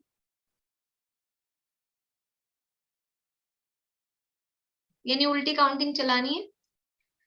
8 समय तक होने वाले सबसे कम, उससे ज्यादा 7 समय तक होने वाले, उससे ज्यादा 6 समय तक होने वाले, उससे ज्यादा 5 समय तक लगातार होने वाले, उससे भी संख्यात गुणे लगातार 4 समय तक होने वाले सिद्ध,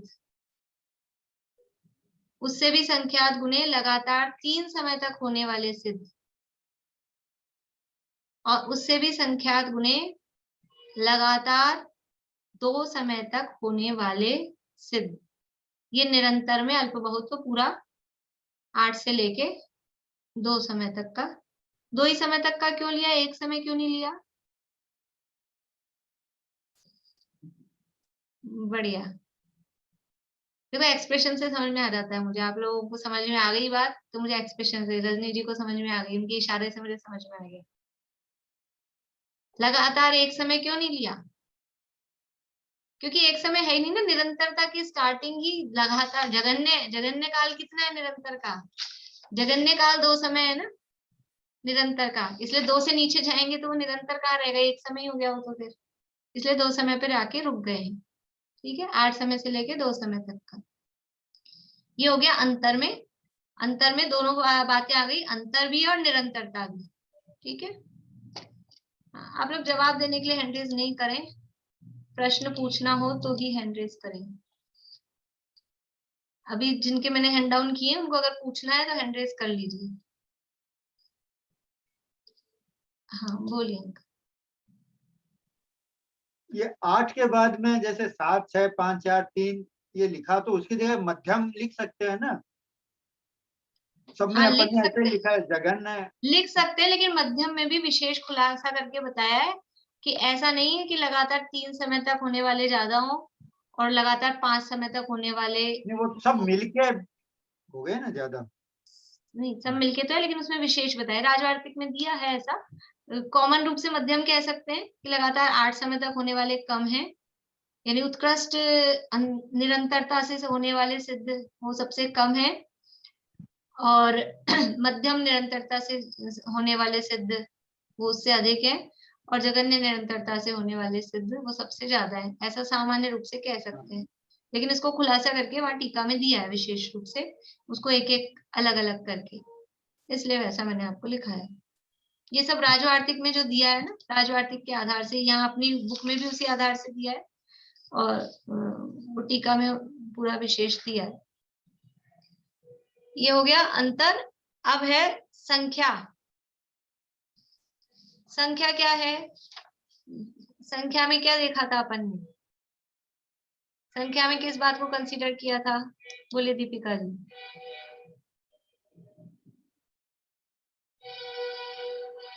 मेरी क्लास पिछली अटेंड की भी नहीं है।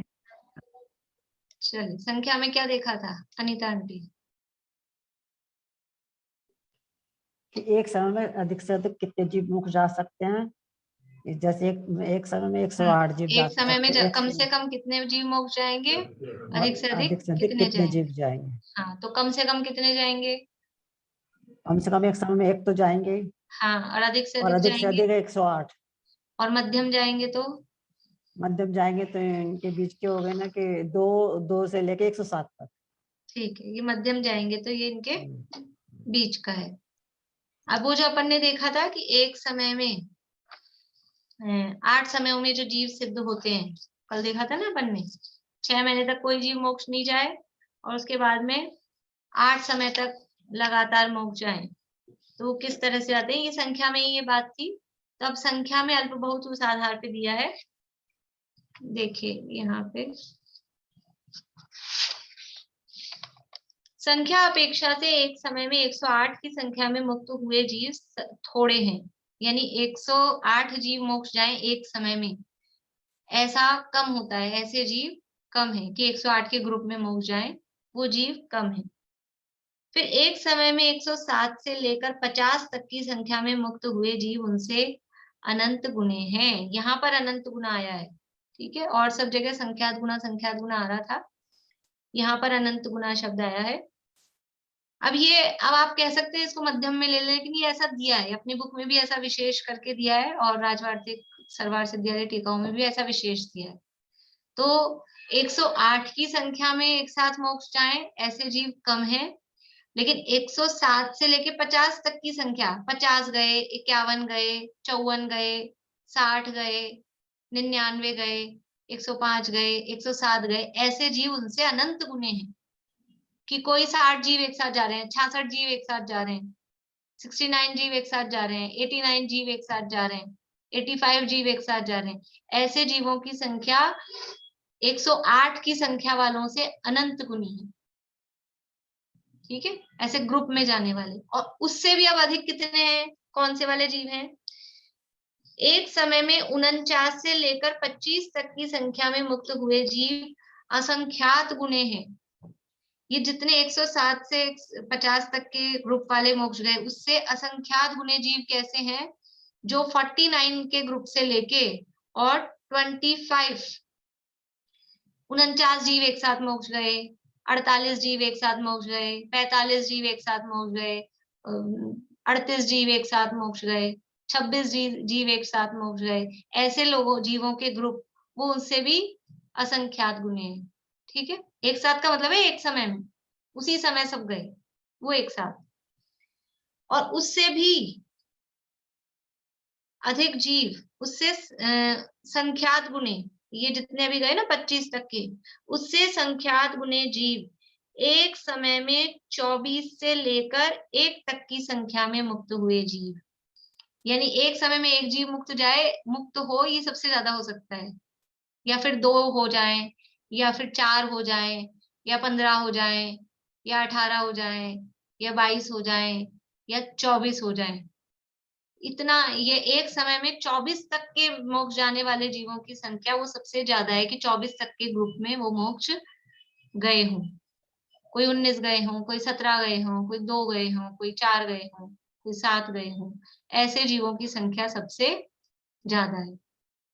तो इस तरह से ये संख्या की अपेक्षा इसमें थोड़ा सा मतलब अपन ने जो पीछे पढ़ा उससे थोड़ा अपने को अलग याद करना पड़ेगा। इसमें थोड़ी सी संख्या है, एक समय में 108 जीव मोक्ष जाए, ये सबसे कम है। उससे अनंत गुणे 107 से लेके 50 तक की संख्या में मोक्ष जाने वाली, उससे असंख्यात गुणे 49 से लेके 25 तक की संख्या में, और उससे संख्यात गुणे 24 से लेके 1 तक की संख्या वाले मोक्ष जाने वाले जीवों की संख्या ये कही है। इस तरह से ये संख्या की अपेक्षा से अल्प बहुत्व यहाँ पर बताया है। तो पीछे जो 11 पॉइंट अपन ने पढ़े थे उन 11 पॉइंट्स में ही अल्प बहुत्व यहाँ अपन ने इस 12वें पॉइंट के अंतर्गत देखा है। बोलिए रजनी जी। इसमें लास्ट पॉइंट में डिफरेंस सब में अलग है ना, पहले अनंत गुना है, संख्यात, संख्यात, फिर संख्यात। ठीक है, ये आप लोग लिखने के लिए लिख के रखिएगा। एग्जाम में भले ही मैं आपसे ये अनंत गुना संख्यात गुना ऐसा नहीं पूछूंगी, बस ज्यादा कम ऐसा ही पूछूंगी, लेकिन अपने नोटबुक में आप अच्छे से सही लिख के रखिएगा। और सब जगह तो संख्यात गुना ही आ रहा था पीछे, और यहाँ पर इसमें थोड़ा फर्क है, अनंत गुना, असंख्यात गुना और संख्यात गुना, ऐसा यहाँ पर आया है। आपने टेस्ट वाली डेट डिसाइड कर दी? नहीं, बस अभी बात करनी है कि किस दिन रखना है। 4-5 दिन तो चाहिए वापस पुराने पढ़ने के लिए। शादी थी घर में तो मैं पढ़ नहीं पाई। अभी रखेंगे कम से कम 8 दिन बाद, ताकि आप लोग पढ़ सके। विषय तो बहुत ज्यादा नहीं, बस इसी सूत्र में है थोड़ा सा पढ़ने का। अभी इसको पूरा कर ले एक बार अपन, थोड़ा सा जो और ये बचा है अपना। अच्छा मैं बच्चा है क्या? मैं अभी भी ज्वाइन की हूँ, जस्ट ज्वाइन की हूँ। आप प्लीज यूट्यूब में आज का जरूर डलवा दीजिएगा। हाँ। और है ना मैं ना मेरा हाँ ना में बहुत अभी कंफ्यूजन वो होता बात है। अपन उसी जिस क्लास की बात उसी क्लास में करें ना, अच्छा रहता है। ठीक, हाँ। देखिए यहाँ ये लास्ट पेज को और अपन पढ़ ले, 406 नंबर का पेज है। इस प्रकार मुक्त हुए जीवों में वर्तमान की अपेक्षा तो कोई भेद नहीं है। जो भेद है वह भूत पर्याय की अपेक्षा ही है। जो भी भेद है वो भूत पुरानी पिछली पर्याय की अपेक्षा से ये भेद कहा गया है। इस प्रकार यहाँ 10वां अधिकार समाप्त हुआ। ये 10वां अध्याय यहाँ पर ये पूर्ण हुआ है। तत्वार्थ सूत्र ग्रंथ को समाप्त करते हुए आचार्य देव एक छंद लिखते हैं जो इस प्रकार है। ये सर्वार्थ सिद्धि टीका में ये दिया गया है श्लोक। अक्षर मात्र पद स्वरहीनम व्यंजन संधि विवर्जित रेफम साधुभिरत्र मम क्षमितव्यम को न विमुह्यति शास्त्र समुद्रे। यदि इस शास्त्र में कोई अक्षर, कोई मात्रा, कोई पद, कोई स्वर ये हीन हो, कुछ कम हो, कोई कथन ऐसा किसी कथन में, किसी वाक्य में कोई अक्षर कम हो, कोई मात्रा कम हो, कोई पद शब्द कम हो, कोई स्वर वगैरह उसमें कम लगे हों, कोई व्यंजन संधि रेफ, मतलब ये व्याकरण संबंधी, ये सारी बातें क्या बता रही है, व्याकरण संबंधी कोई अशुद्धि रह गई हो तो साधु पुरुषों, ये व्यंजन संधि विवर्जित, विवर्जित मतलब उससे रहित, रेफम, कोई रेफ समझते हैं, आधा र ऊपर लगाते हैं, ये नीचे र लगाते हैं, समुद्र के र ऊपर, ये ऊपर विवर्जित के ऊपर ये आधा रे लगा, ये सब रेफ कहलाता है। तो ये कुछ कम रह गए हो तो साधु भी अत्र मम क्षमितव्यम, जो साधु पुरुष है वो यहाँ, अत्र यानी यहाँ, मम यानी मुझे, क्षमितव्यम क्षमा कर दें। यानी इतना बड़ा ग्रंथ लिखने, बड़ा मतलब इतनी गहरी, जिसमें पूरा जिनागम समाहित कर दिया, पूरे जिनागम का सार ये तत्वार्थ सूत्र है। इस तत्वार्थ सूत्र को पढ़ने के बाद में कोई भी अनुयोग, कोई भी विषय अछूता नहीं रहता। सारे विषय 10 अध्यायों में आए हैं। जितने भी अब आप शास्त्र उठाएंगे और पढ़ेंगे तो ऐसा नहीं हो सकता है कि उसमें कोई प्रकरण आपका ये तत्वार्थ सूत्र में पढ़ा हुआ नहीं हो। उसमें वो सब शास्त्रों का सार, जिनागम का सार ये तत्वार्थ सूत्र है। इतना उन्होंने लिखा और इतनी बारीकी से किस तरह से उन्होंने कहाँ पर चय का प्रयोग किया, उस चय में क्या भाव भर दिए, कहाँ एक वचन लगाए हैं, कहाँ बहुवचन लगाए हैं, बहुत बारीकी से व्याकरण का ध्यान रखते हुए लिखा है। फिर भी वो कह रहे हैं कि कोई मेरी गलती रह गई हो। ये है अपनी लघुता प्रदर्शित करना। षडाला का आप लोगों को अगर ध्यान हो तो उसमें अंतिम आती है लघुधी तथा प्रमादते, शब्द अर्थ की भूल, सुधी सुधार पढ़ो सदा, जो पाओ भवकूल। अभी द्रव्य संग्रह अपना पूरा हुआ है, उसमें भी इसी तरह से है।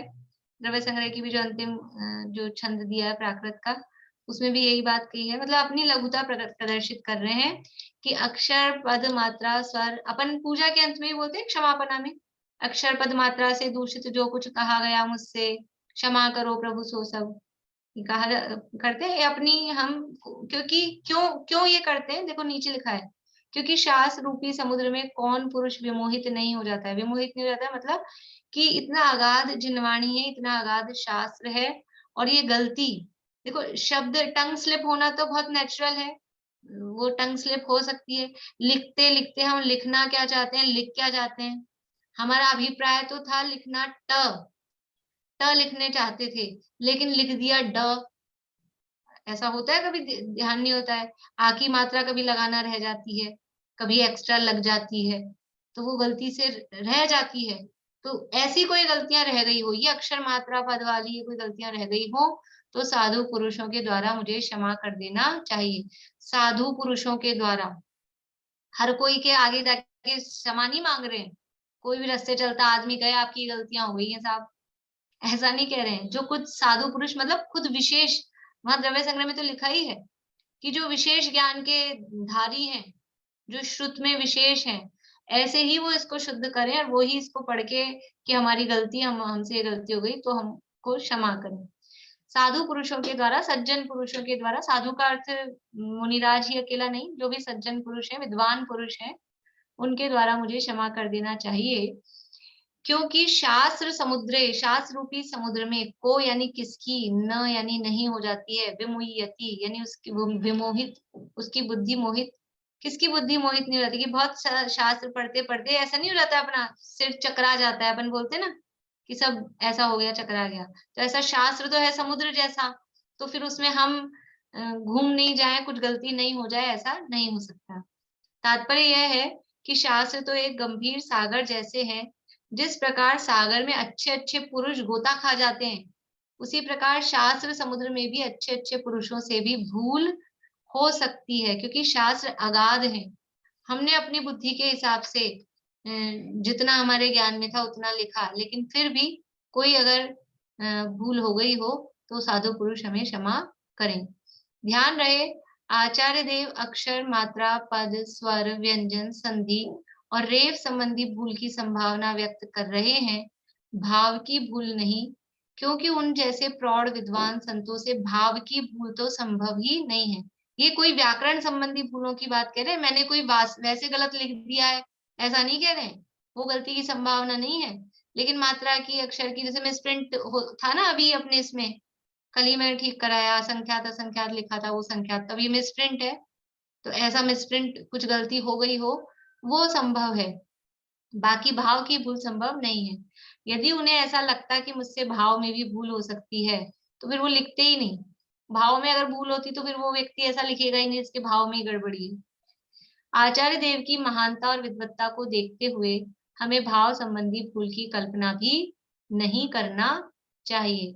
इस प्रकार तत्वार सूत्र अपर नाम मोक्ष शास्त्र नामक शास्त्र संपन्न हुआ।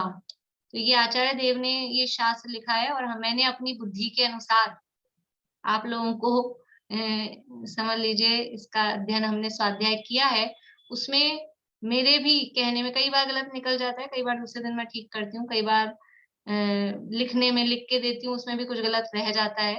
तो आप भी वो कोई ऐसी अशुद्धि हो, टंग स्लिप हुई हो, कोई लिखने में अशुद्धि हुई हो, तो उसको शास्त्रों से मिला के बराबर उसको सही प्रमाण उसी को करना, और कोई ऐसी भूल हो गई हो तो वो भूल मेरी है, बाकी जो भी कुछ हमने पढ़ा है वो सब जिनवाणी का ही है, मैंने कोई एक्स्ट्रा अलग से कहीं नया लाके आपको नहीं दिया है।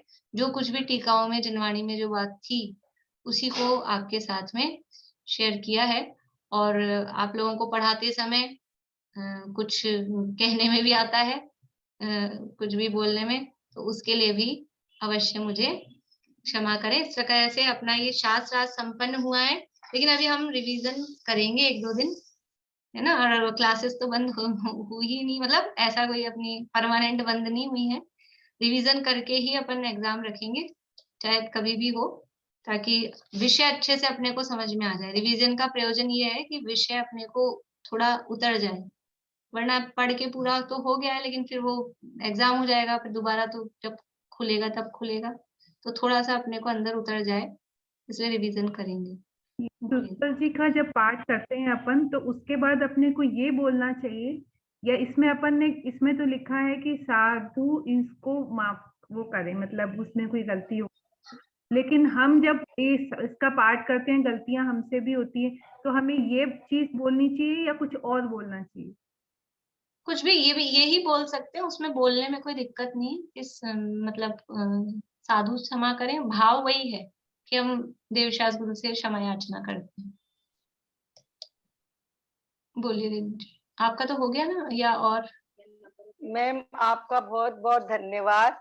और हमारे द्वारा भी अगर कुछ क्लासेस में कुछ मतलब कहा गया हो अपनी हीन बुद्धि की वजह से, तो बहुत बहुत क्षमा। राम आपके बहुत बहुत उपकारी है कि आपके द्वारा मैं अपने एकदम अंदर के भावों से बोल रही हूँ, कोई दिखावा या कुछ नहीं है, कि आपके कारण मैं इस धर्म से जुड़ी हूँ। मुझे शास्त्रों का, मुझे धर्म का कुछ भी ज्ञान नहीं था और अभी भी नहीं है, लेकिन मैं कोशिश कर रही हूँ, पुरुषार्थ कर रही हूँ कि मैं अपने जीवन में कुछ चेंज लाऊं, और वो आप मेरे माध्यम बने हो। आपको मैंने इसीलिए गुरु बनाया है, तो इसके लिए बहुत बहुत धन्यवाद। और आपकी पढ़ाने की शैली इतनी अच्छी है कि मैं इसका बयान ही नहीं कर सकती हूँ। इतना अच्छे से पढ़ाते हो आप, मैं मेरे भावना का व्यक्त करने दीजिए। आपकी भावनाएं हम समझ गए हैं, और वास्तविकता ये, मैं तो निमित्त मात्र हूँ आपके, जब आप लोगों की जिससे देखो सब अच्छा पढ़ाते हैं, ऐसा नहीं है,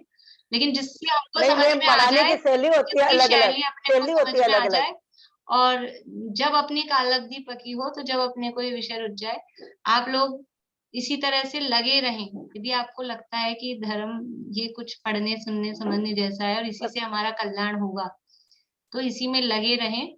और वास्तविकता जो है, अपने आत्मा को जानना पहचानना, वहां तक पहुंचे। खाली पढ़ सुनकर ही संतुष्ट नहीं हो। आप नहीं, आप अपना समय निकाल के हमें अच्छे अच्छे शास्त्रों का अध्ययन करा के हमारे ज्ञान का वर्धन कराएं। और बहुत बहुत आपको धन्यवाद इसके लिए, बहुत, जितना धन्यवाद दें उतना कम है। और आप जो मतलब इतना आप मेहनत करते हो, उसके लिए मैं आपको बहुत बहुत बहुत धन्यवाद देती हूँ। चलिए, और दो शास्त्र तो कंप्लीट हुए, बहुत लोगों ने हाथ खड़ा कर लिया आपकी बात सुन के। और इन्होंने मैं समझती हूँ कि जो भी कुछ आप लोग ऐसा बोलना चाहते हैं, तो इनके प्रतिनिधि आपके ये हो गई हैं रेणु जी। ठीक है ना। आशा आंटी, आपको कुछ और बोलना है? कुछ पूछना हो तो अवश्य पूछें, बाकी फिर अपना अपने को एग्जाम की भी बात करनी है। मेरी भी भावना यही थी, और इस उपकार को इस भाव में नहीं, अगले भाव तक नहीं भूलूं, और ये ज्ञान आपका देवा सदा साथ रहे, ये भावना है मेरी। और इस भाव में तो क्या, किसी भाव में अगले भाव तक मेरे साथ ये ज्ञान जाए। इतना उपकार किया है आपने तत्वार सूत्र पढ़ा के, जिसको मैं जिंदगी में नहीं समझ पाती थी, उसको आपने मेरे लिए इतना सरल कर दिया। देखिए, ये तो सब आप लोगों की समझ लीजिए वो है कि आप लोग बहुमान व्यक्त कर रहे हैं, पर ज्ञान वास्तव में आप लोगों ने रुचि से पढ़ा है, तो अपनी रुचि से आपके अंदर से ही प्रकट हुआ है। और मैं तो एक निमित्त मात्र हूँ, बस इतना ही कहूंगी। और आप, ज्ञान आत्मा का स्वभाव है, आत्मा का स्वभाव ज्ञान है, तो ज्ञान अपन अपने स्वभाव को पहचान लें, और उसी में से वो ज्ञान प्रकट हुआ है। अब अपन पहले थोड़ा एग्जाम की बात कर लेते हैं, है ना। कल से लेके 14 से 19 तक तो छुट्टियां हैं टोटली। और फिर आप लोग मैसेज देख लीजिएगा, अगर मुझे अनुकूलता होगी तो 20 और 21, 22 ये 3 दिन में से रिवीजन 2 दिन में भी हो जाएगा, मेरे को लगता है। आप लोगों को तो पढ़ना ही, ये छुट्टियां मिल रही है ना 14 से 19 की, ये आपकी घूमने फिरने की मस्ती की नहीं है, आप लोगों को पढ़ के तैयारी करनी है। फिर 2 दिन मेरे को जैसे भी समय मिलेगा 20, 21, 22 में से मैं मैसेज डाल दूंगी, तो अपन रिवीजन करेंगे। और फिर एग्जाम की डेट आप बता दीजिए, 24 के बाद से कब रखना है एग्जाम? 24, 25 को रख लें,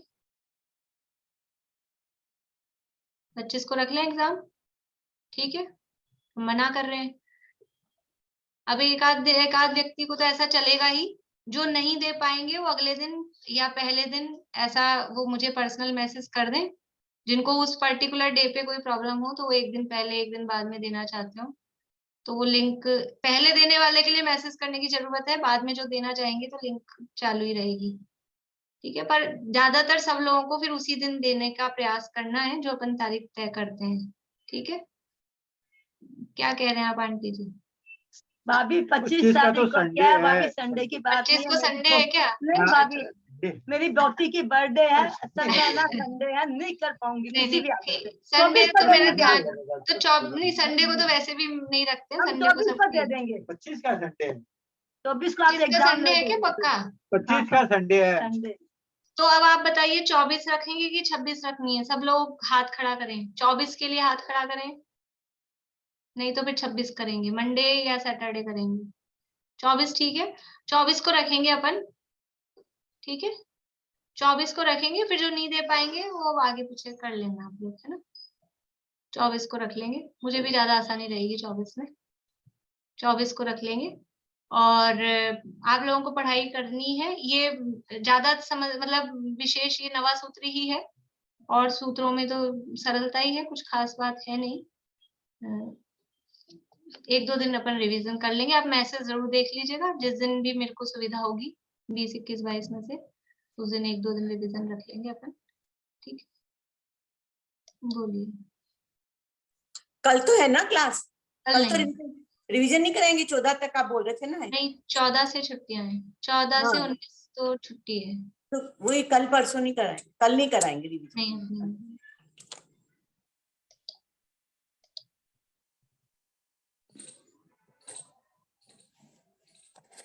बोलिए आंटी। ये खुल नहीं रहा। द्रव्य संग्रह की भी खुला है। द्रव्य संग्रह की भी नहीं होगी ये क्लास? रिवीजन द्रव्य संग्रह का भी नहीं होगी क्लास? द्रव्य संग्रह की भी नहीं होगी, अभी 5 दिन तो कोई सी भी क्लास नहीं है, और द्रव्य संग्रह की तो अभी 20-21 में भी नहीं होगी, वो बाद में होगी। 20-21 में तो केवल ये तत्वार सूत्र के रिवीजन के लिए रखेंगे, या फिर होगी तो जैसे भी होगा मैं मैसेज डाल दूंगी ना, मैसेज डाल दूंगी जो भी होगा। अब आप लोगों ने, बहुत लोगों ने हाथ खड़ा कर रखे बोलिए अंकल, समय भी अपना बहुत हो गया, 4 बज रहे हैं। एकदम ये बोल रहा था कि जब एक 6 महीने में 608 जी, 6 महीने 8 समय में 608 जी भी मोक्ष जाते हैं, तो असंख्यात अगले 6 महीने में आते हैं क्या फिर वो?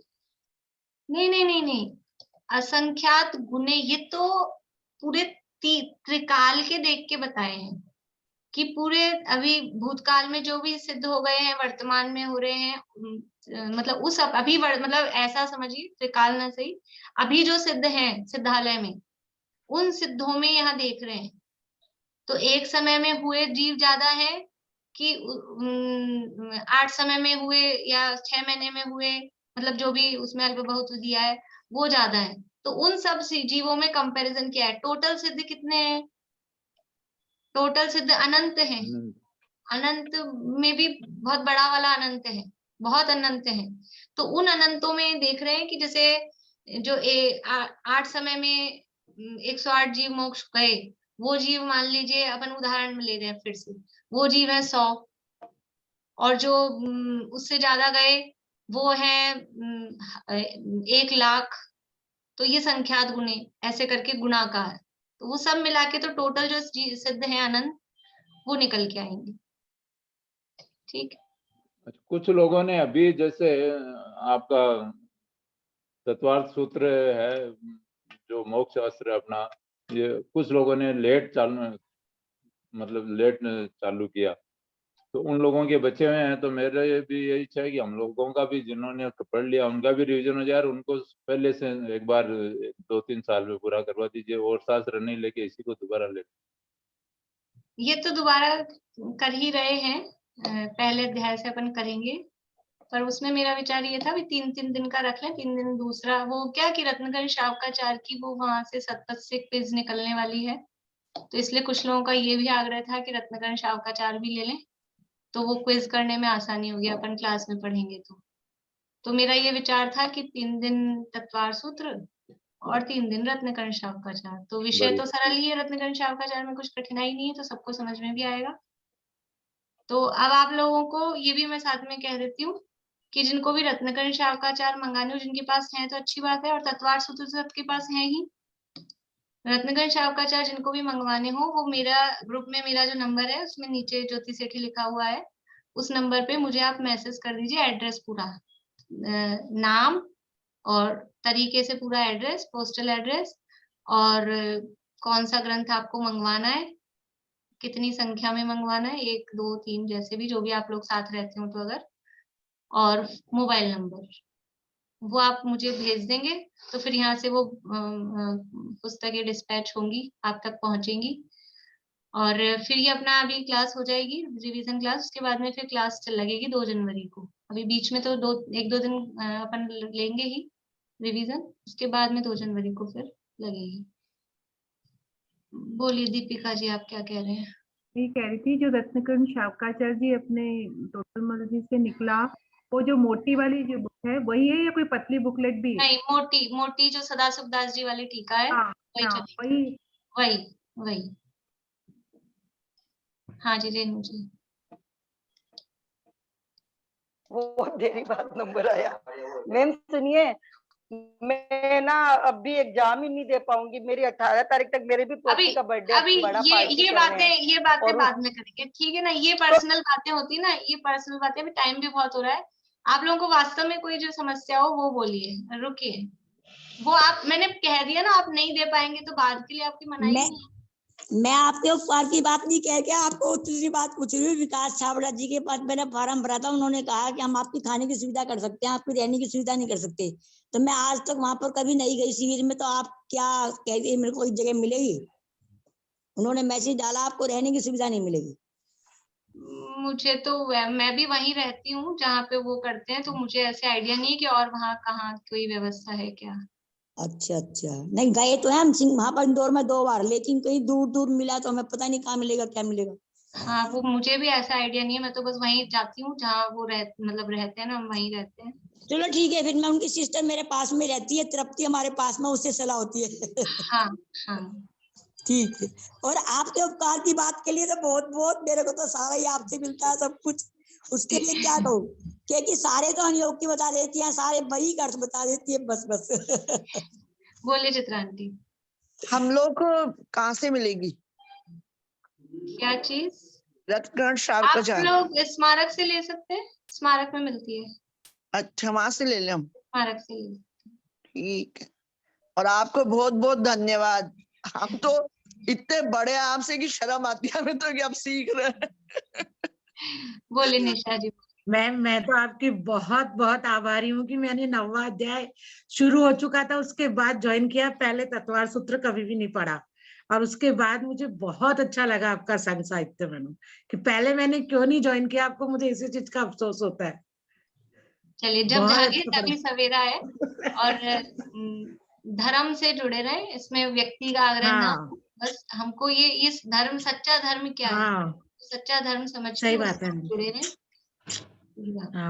चलिए जिनवाणी स्तुति करेंगे, कोई बोलेंगे आप लोगों में से?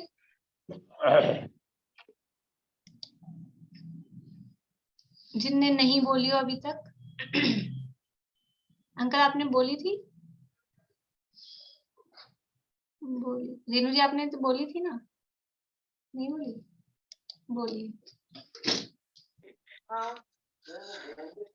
वीर हिमाचल ते निकसे, गुरु गौतम के मुख कुंड ढरी है, मोह महाचल भेद चली, जग की जड़ता तप दूर करी है, ज्ञान पयो निधि मा